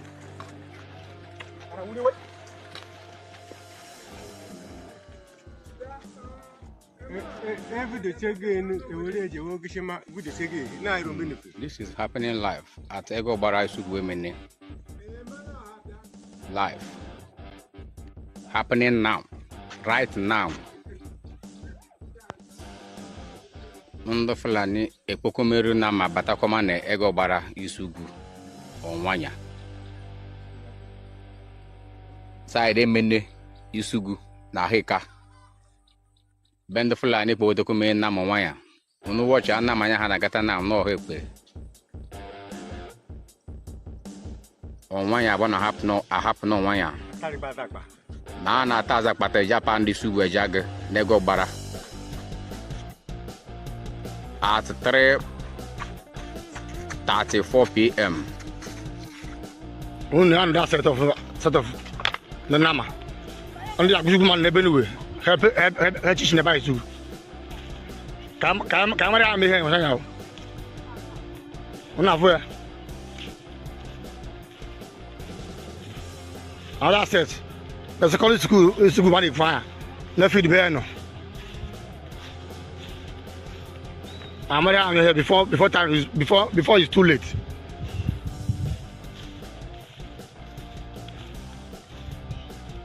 Now for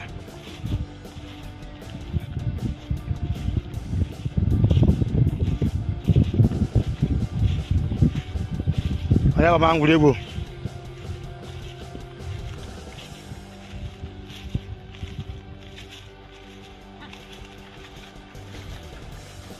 After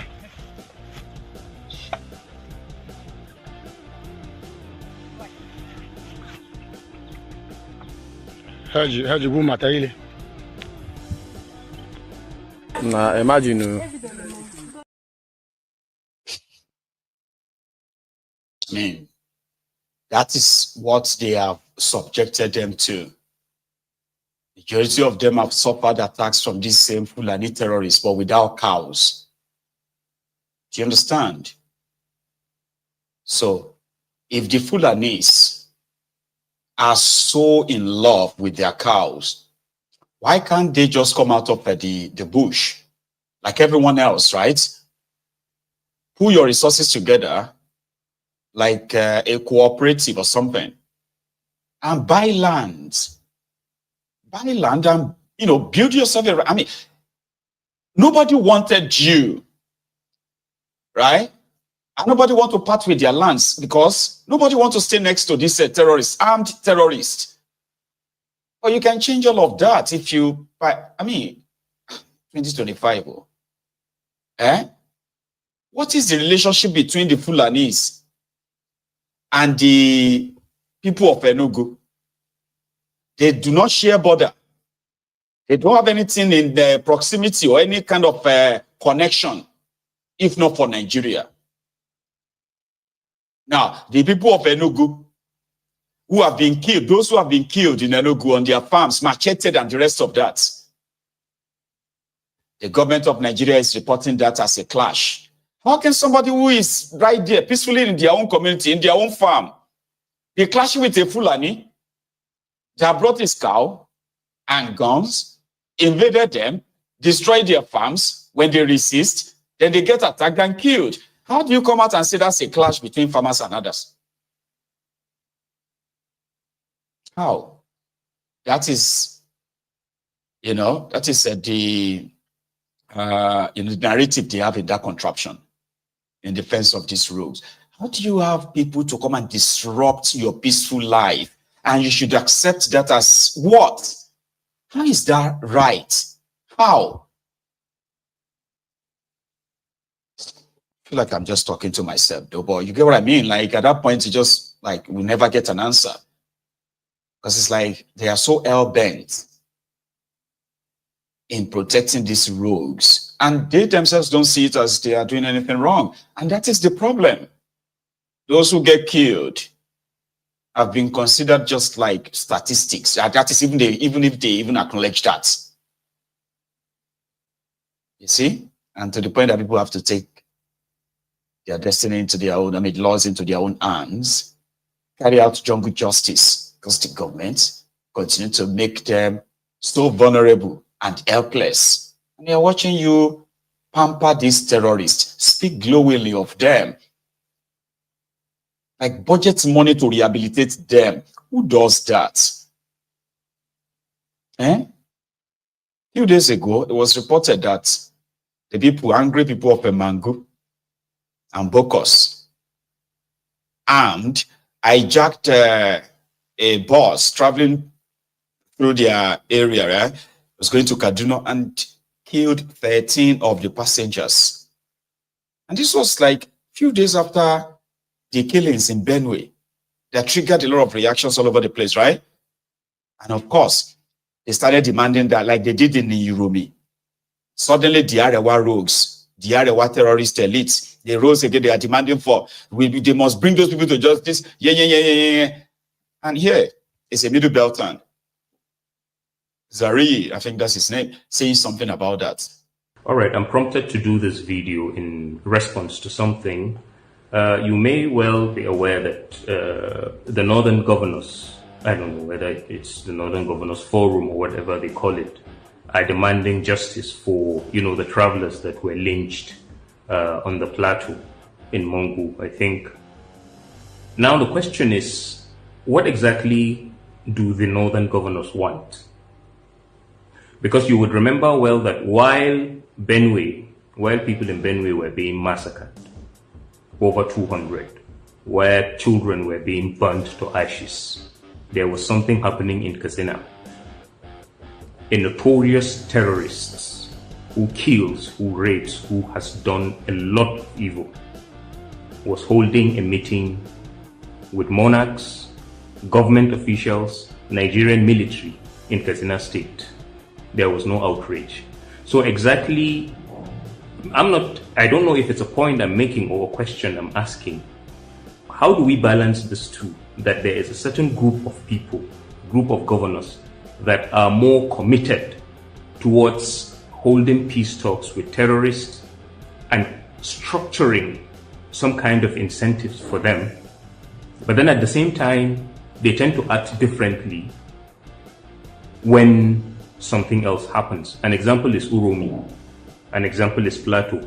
So is it that once the killer is a fellow Muslim who possibly shouts Allahu Akbar, then he can waste 1,000 Muslims and then we can reward him with amnesty and hear his condition? Because I heard Bello Turji said they should stop calling him a terrorist if they want peace.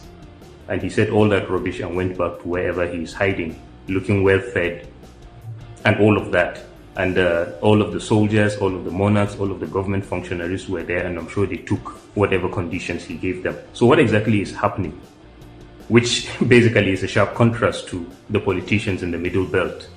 One, a known group, the Fulani militia attacked Benue.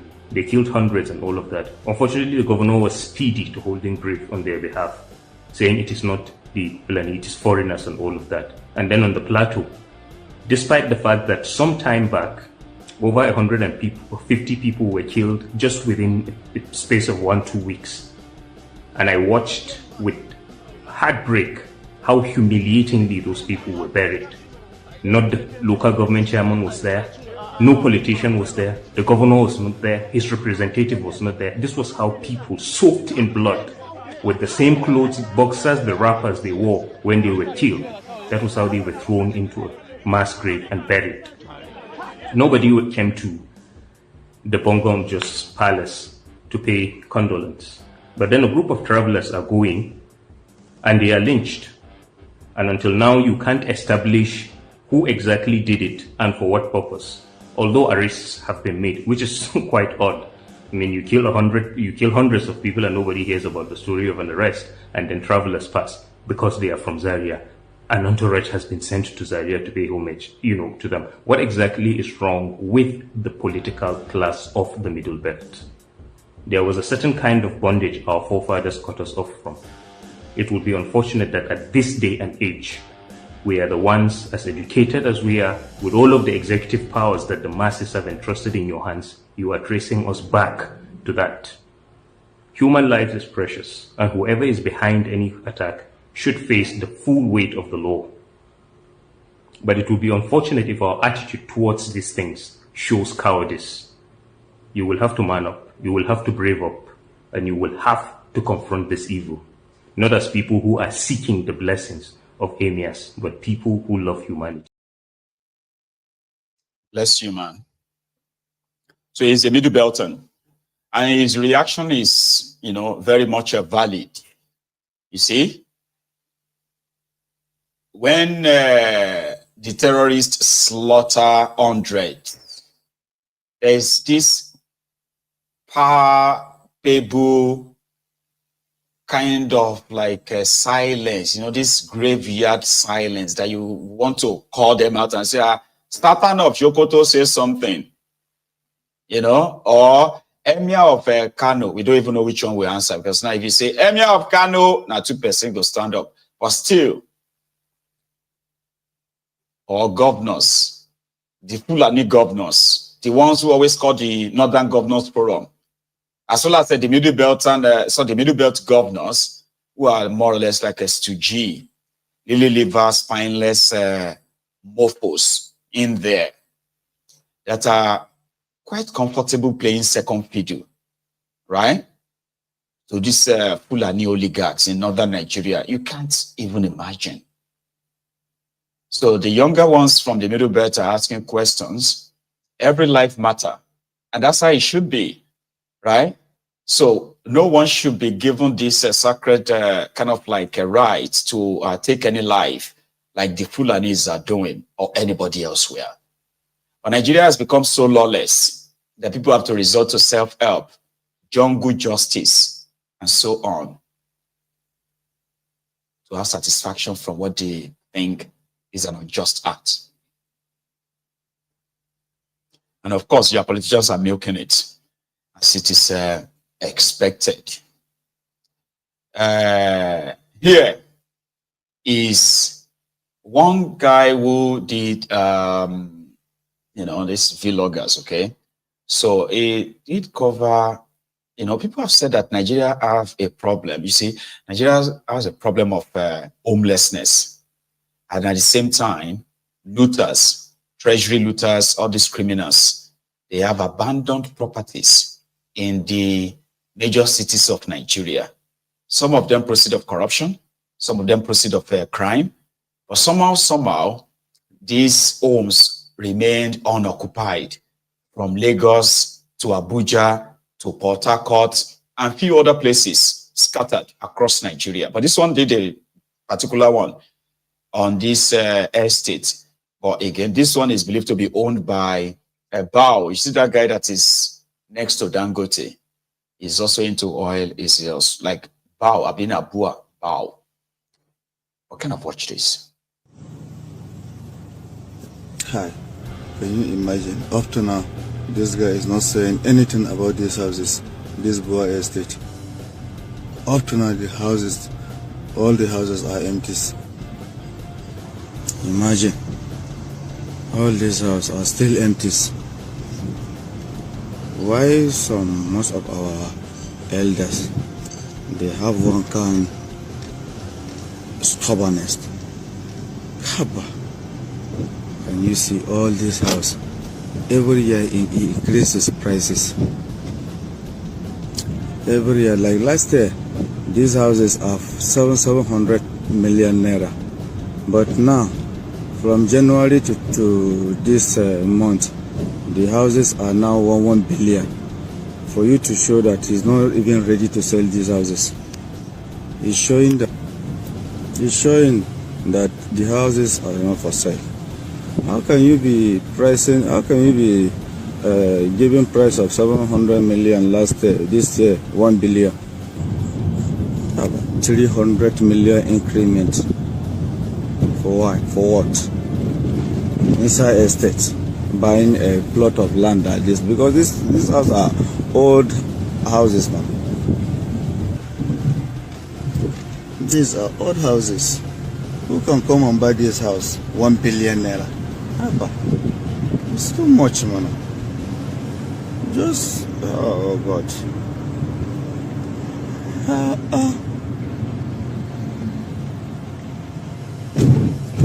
This almost 12 to 13 years. These houses are empty. You just kept them like that.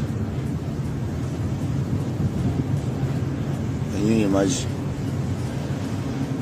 Imagine all this nonsense have to be stopped. All this nonsense have to be stopped. They have to be stopped.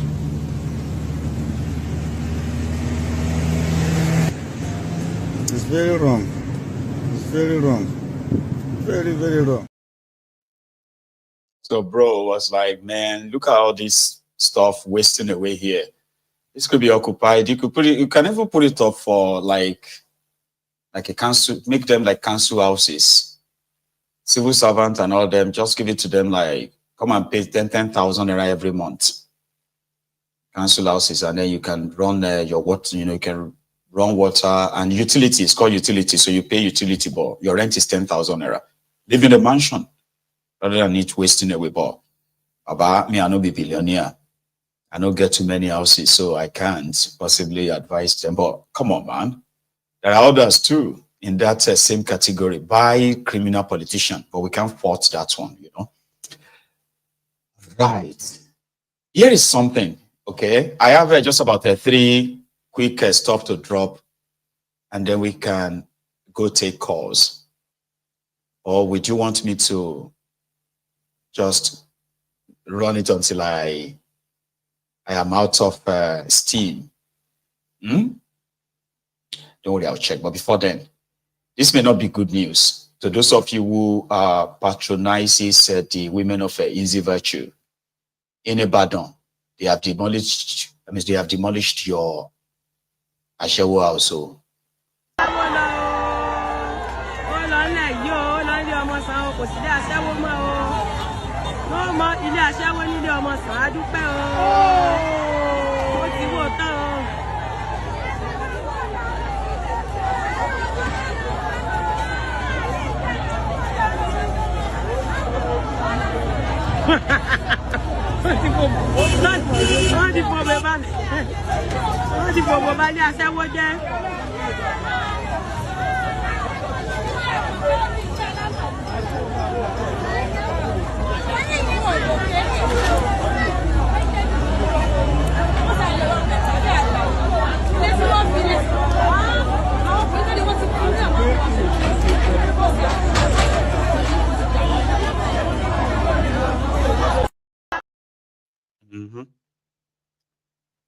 No, if you call a woman, Ashawo is derogatory, even though some people don't see it that way. But it's pretty much like, the meaning is the right name they call it. But just say, woman of easy virtue,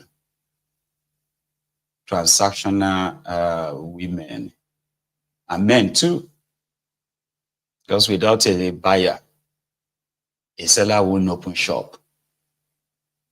So those of you who look at a woman and say, she's, you say you be a show, because now they patronize them, now you are the customers they are serving. So that's why we use the word women of easy virtue. That's quite, you know, a fancy way to describe them. So, but their sporting Ibadan has been taken off. So everybody would have to relocate to Mania, maybe Gates. Those of you who can manage Iwo Road, fine. Or everybody should just go straight to UI, New Abi, Agbo, Ibadan Poli. Low protection. Talking about protection. Here is a young man or a man showing us what it is like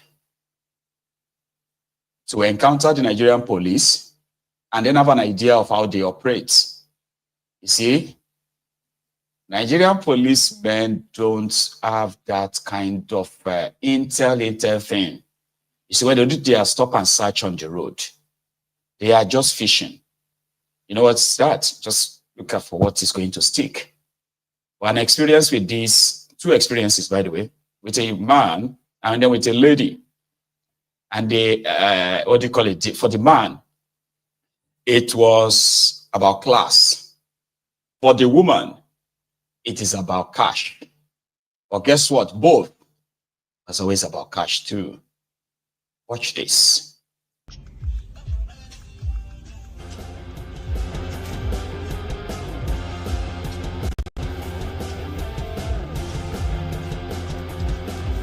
Good morning, officer.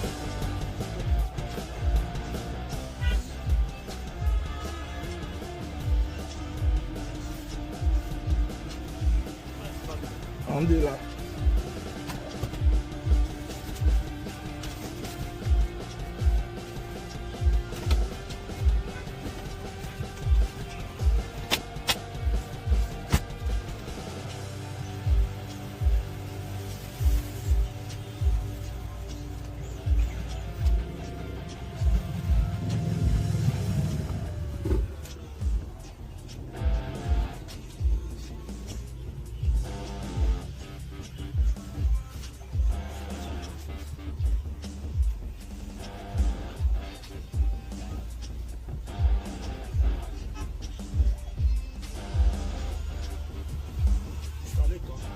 Mr. Ibrahim. Lekun, borúkọ mi gbogbo ni Ibrahim. Fún bọ́ọ̀kù wa máa dé tù náà. Ó yé mi bọ́. Bẹ́ẹ̀ni. 550.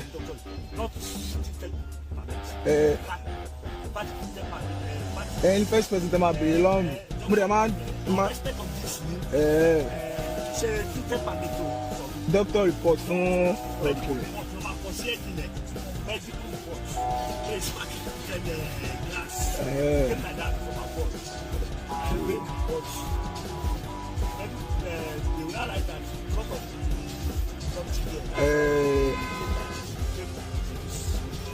Salam sa. Salam, I reach out to Uncle Mela. But I had it. I'm a young. Or you are laughing. Radical. Well, I'm over there. Say, every motor me come to the stop tell it. Ora motor, kini what the hello? Every motor me like. Let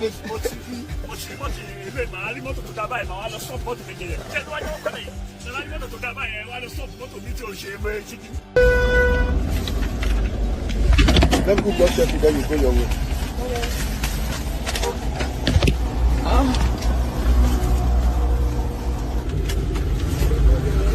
When did you arrive the country? I got here like 2 weeks ago. Is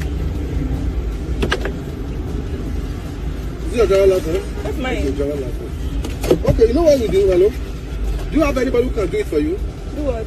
Huh? Do what? The paper, the But it won't be today. No. Do you want us to go to the office or you want to, can you resolve it here? Just talk. What does resolving it here mean? Huh? What does resolving it here mean? What I'm saying that if you want to go to the office, the fine is 85,000. Right. If you want to resolve it here, the fine is 45,000. Which one do you want? I'm sorry. That is what I'm saying. Can you resolve it here you go? What do you want? Because you are a woman. That's the reason I'm talking to you like this. I have to send to my mom. You can call your mom. So let me.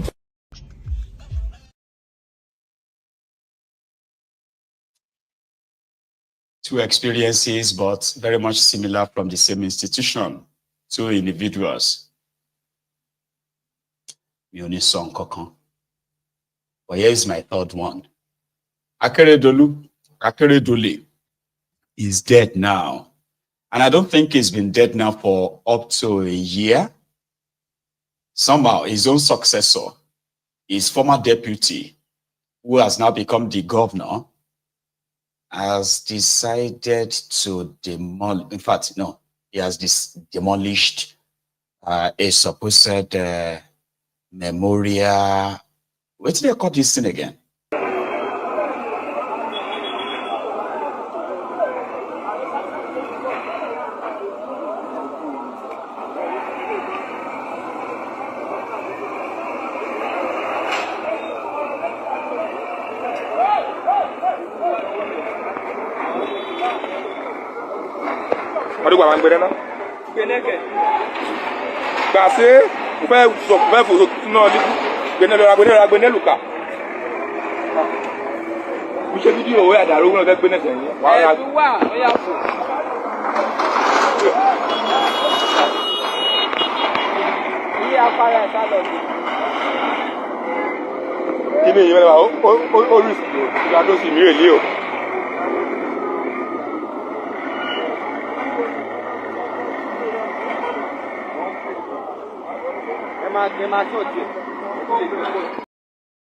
Voila, not too much. Allah is everywhere. Or maybe listening to this may help your mood just before we take calls, right? A young boy that God knows what he is actually saying, but they say in Chinese in the talk from Kano.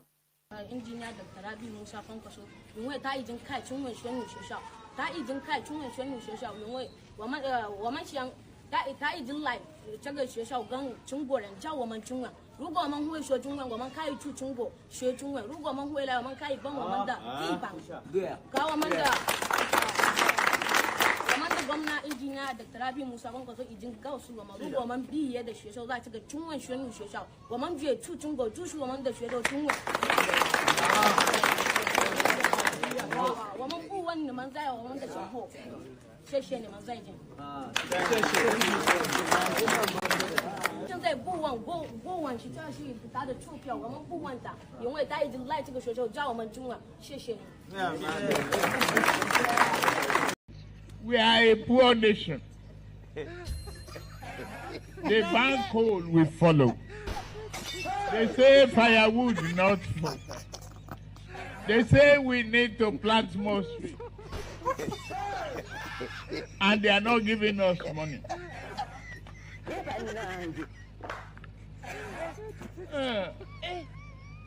We need to open our eyes, try shining, and tell the West. If you don't guarantee our finances and work with us to stop this, we are not going to comply with your climate change. They'll do it. None of us heard what the boy was saying. That's why I decided to give you the one you can at least hear what he's saying, or money too. Did you see the governor nodding his head? And those of you are clapping. And hypocrisy do not finish, everybody said. God knows what the boy is probably uttering, you know. And he himself too now go say, he go out say, the governor, everybody, when I spoke Chinese like this, they all clapped for me, even though they didn't know what I was saying. And but it's good for him though. And I hope he probably gets better and speaks that language, because it's a gift if you can speak more than one language though. You don't have you don't have an idea how such a gift that is, right? So let's draw the curtains now, okay? And okay, I'll take calls, or I'm going to take a short break. And when I come back, we'll take calls. So if you are still here, please like the broadcast. And if you have one or two things to add to this conversation this evening as well, please, the number to call is right here on the screen. It is a WhatsApp call only. Okay. I will be back in a minute or two. Please don't go anywhere.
Thank you.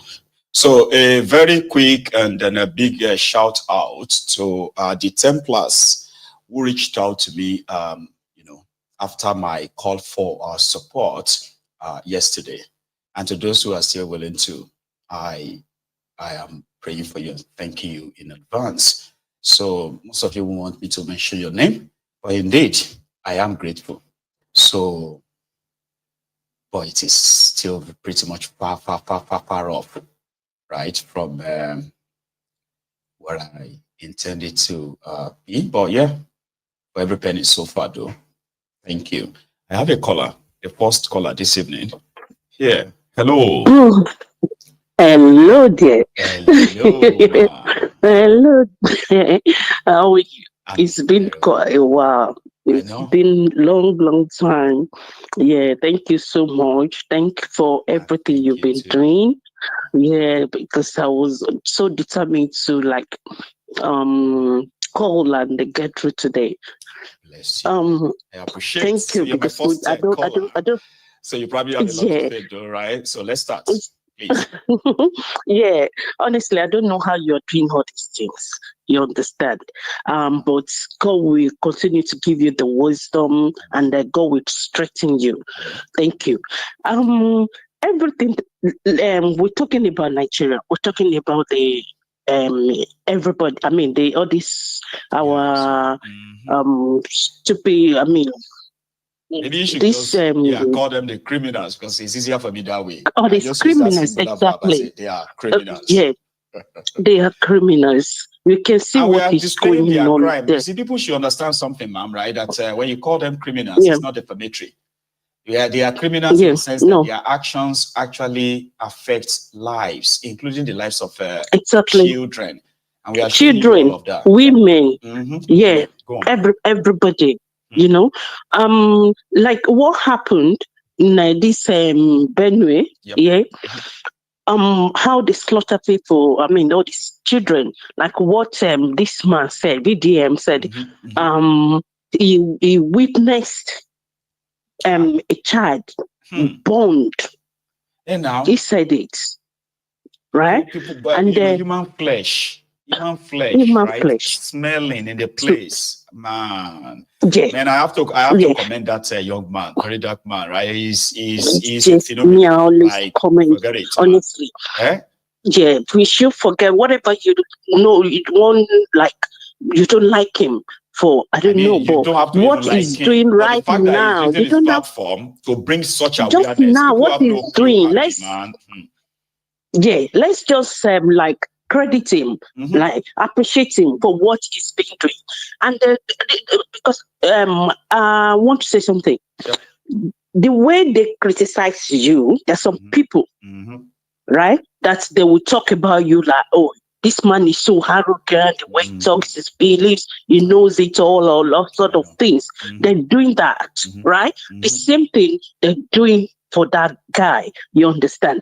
And maybe even worse, because I've seen people who have actually exactly I've seen people who have dedicated too much, and I've seen people who have dedicated hours just talking about him. And I'm like, how do people do that? Like you stay in 1 hour and be talking about one thing, like, man, go on. That is to tell you Nigeria cannot work. Yes, you understand? It's so simple, right? Because when you see someone trying to try to tell the truth, to face the reality, what is so obvious, what is happening, you understand? And the person is saying it loud to everybody and showing it everywhere. It's something that's so glaring that is that we can say, wow, this is happening. Then like someone like you now, people will criticize you for doing all these things.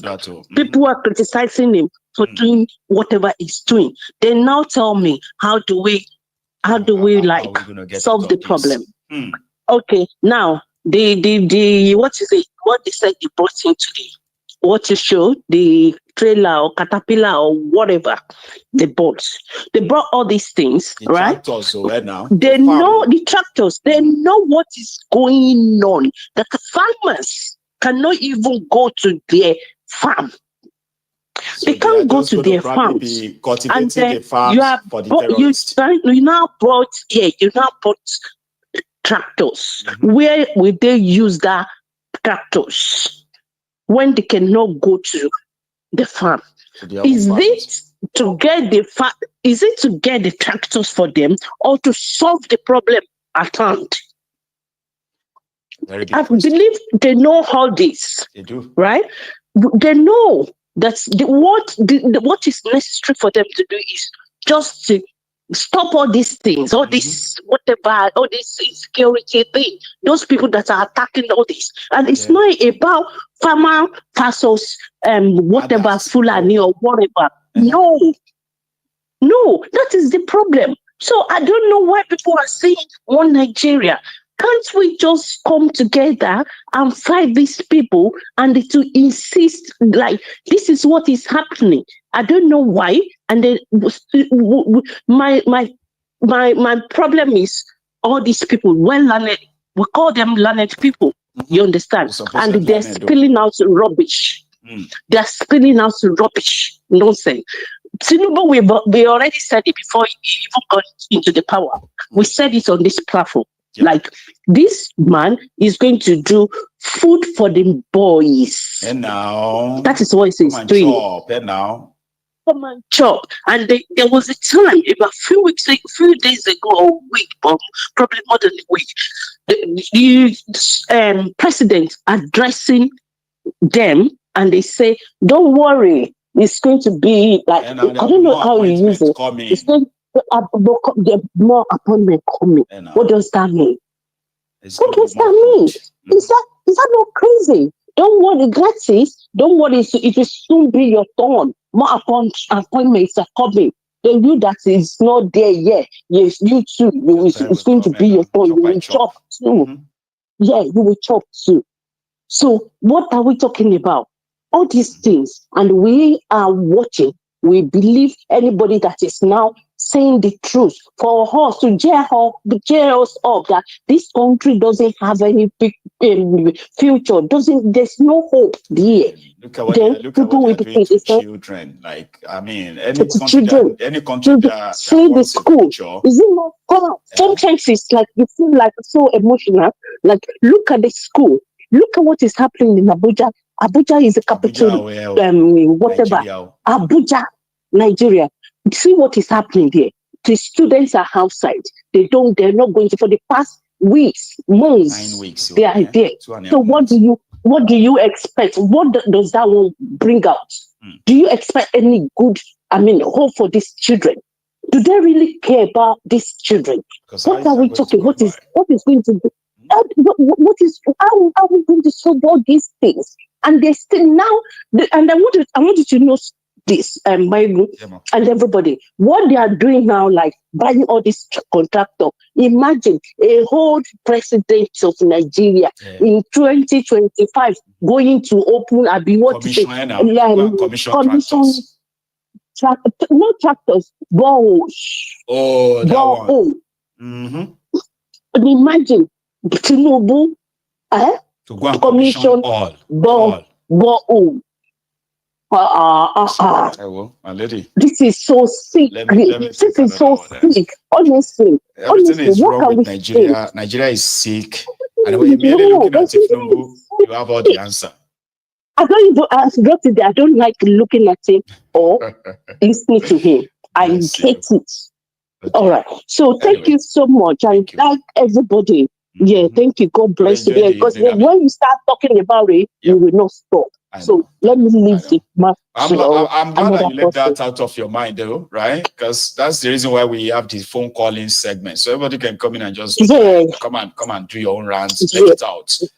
Stay safe. Yeah, because some of us don't really have time for the long bunch. So that is, But here you are. Thank you so much. Thank you. Thank you. God bless you. My regards to the family. Yes, ma'am. Yeah. And you too.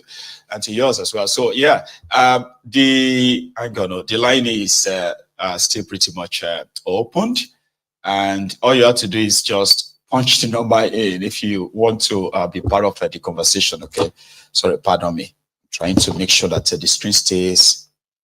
Oh no, I want to make sure the screen stays active so that I can be seeing the the will-be callers. Okay. Or you know what is most important is this. When I ask for support like this, okay, and then we have some of you who are really much interested in supporting Mayegun even before I ask. But so many of you, it's not just about that cash. See, liking the broadcast, sharing it as much as you can, and then engaging with the video. They actually do have a long way as well to go to, in helping the platform to become very much visible. Then you'll be helping Mayegun too. Also, if you check my YouTube channel, you will see the new shop is back. That was there before the match, right? So you can also support me by that. Pick up some of these merchandise, the hats, the shirt, the polo, the tops, the joggies, or what have you. And if I see people kind of show interest in them, I could possibly get us more designs that will possibly fit, what we do on Mayegun's Diary Political. But these are the ways, you can actually support what I do on Mayegun's Diary Political. The line is a little bit dead now, meaning as much as so many of you want us to take calls, seems there's not many of us who wants to, call in. So I'm just going to have the opportunity and call it a night. Okay. So thank you so much, everyone, for your time. All right. Now you will see the match under the video. Like just go onto YouTube, onto Mayegun's Diary Political channel. You will see them, the Diaspora Radio. I used to wear one. You see that my camo. You see, do you know that camo I used to wear? That camouflage, that hoodie camouflage, right? That's mine. That's you see it at Diaspora Radio, DRI. So the merchandise. It was a label. I saw them the other day, and he thought they were just adverts on Mayegun's Diary Political. See those shirts, right? They are my own adverts, and you can patronize my shop. I've got souvenirs. I've got things you could pick on. I've got t-shirts for kids, for adults, got face cap, I've got baseball hat, I've got all those stuff. But it's just the DRI in them. So the way it works is that the shop that makes them, they make good stuff, right? So the shop that makes all those stuff, I get to get a commission. They make them for me. Kind of. So I don't really have to start printing the shirt myself or printing everything myself. They already have them. So if you want to support Mayegun, that is one very lovely way you can. And at the same time, I myself, if I see the response of everyone, I can bring more designs. And they are not that expensive. Okay, they are not expensive at all. But still, it is a match that carries Mayegun's brand. If you show that I should do, I can do some of them, put them on. I want to see them put them on. And I can see you in town and sign them. I say, Mayegun, do you mind signing me this? No, don't sign a beautiful shirt because you need to wear them. Anyway, thank you so much, everyone, okay? Enjoy the rest of your evening or night. I'm going to see you tomorrow. And we should have a brunch time tomorrow. Yeah, we should. And if we don't, we're still going to meet tomorrow evening. Good night from here.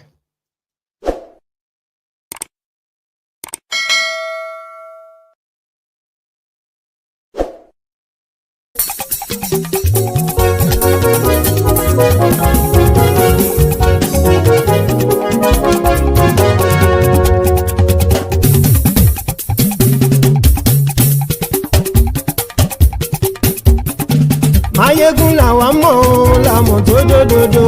Mayegun Diary, Mayegun number one. Mayegun làwa mọ̀ làmọ̀ tó dòdòdò. Mayegun Diary, Mayegun number one. Mayegun ti dé o, ọ̀rẹ́ ará ìlú. Mayegun Diary, Mayegun number one. Lórí Facebook, lórí YouTube. Mayegun Diary, Mayegun number one. Gbogbo bó ṣe ń lọ ni Mayegun já wa sí. Mayegun Diary, Mayegun number one. Àṣírí ọ̀jẹ̀lú kì í bò níbẹ̀ o. Mayegun Diary, Mayegun number one. Bó bá ṣe eré, àní Mayegun máa wí. Mayegun Diary, Mayegun number one. Ó sì tún ṣe eré, wàá gbọ́ níbẹ̀ o. Mayegun Diary, Mayegun number one. Mayegun Diary, Diary politico. Mayegun Diary, Mayegun number one. Godfatherism, kò sí lọ́rọ̀ Mayegun. Mayegun Diary, Mayegun number one. Ẹ farabalẹ̀ sẹ́ o, kẹgọ́rọ̀ lẹ́nu o. Mayegun Diary, Mayegun number one. Àní Mayegun làwa mọ̀ tó dòdòdò. Mayegun Diary, Mayegun number one.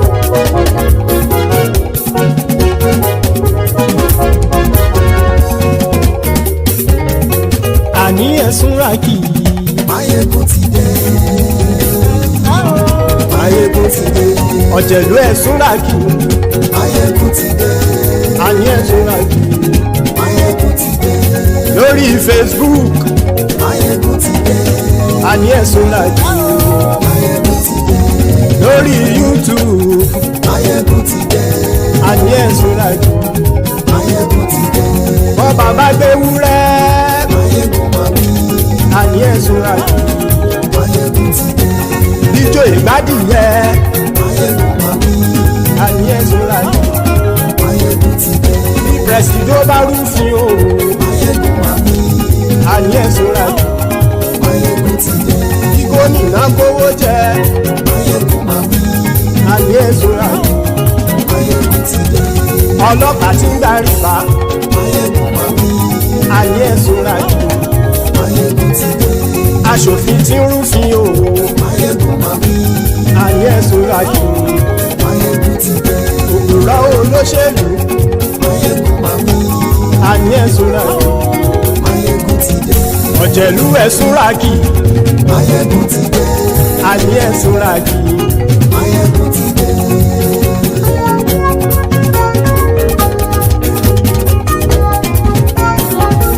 Mayegun ti dé. Gbogbo ọ̀jẹ̀lú ẹ̀sùn rákì. Mayegun ti dé. Gbogbo ọ̀jẹ̀lú ẹ̀sùn rákì. ṣùgbọ́n ní bá ti ṣe èyí tó yẹ kí wọ́n ṣe ọmọ bá dèrò ní fi wọ́n níran o. Máyégún ti dé gbogbo ọ̀jẹ̀lú ẹ̀ súnra kí. Máyégún ti dé gbogbo ọ̀jẹ̀lú ẹ̀ súnra kí. Ṣùgbọ́n ní bá ti ṣe èyí tó yẹ kí wọ́n ṣe ọmọ bá dèrò ní fi wọ́n níran. Wọ́n fowó bẹ́ẹ̀ o Máyégún ó sọ pé wọ́n ò fẹ́ bẹ́ẹ̀. Wọ́n fowó bẹ́ẹ̀ Máyégún ó sọ pé wọ́n ò fẹ́ bẹ́ẹ̀. Oníkan ṣáàtì ṣe èyí tó yẹ kí wọ́n ṣe fáwọn ará ìlú tó gbé wọn débẹ̀ o. Máyégún ti dé gbogbo ọ̀jẹ̀lú ẹ̀ súnra kí. Máyégún ti dé gbogbo ọ̀jẹ̀lú ẹ̀ súnra kí. Ṣùgbọ́n ní bá ti ṣe yìí tó yẹ kí wọ́n ṣe ọmọ bá dẹ́rọ̀ ò ní fi wọ́n níran. Ìmọ̀ àìṣeré ọ̀rọ̀ yìí kì í ṣe fẹ́. Ìmọ̀ àìṣeré ọ̀rọ̀ yìí kì í ṣe fẹ́. Ẹni bá ti lè lẹ́bọ̀ lẹ́rù o ọmọ bá dèrò kàṣàyè tú wọn síta.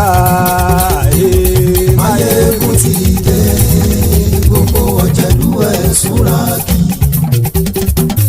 Máyégún ti dé gbogbo ọ̀jẹ̀lú ẹ̀ súnra kí.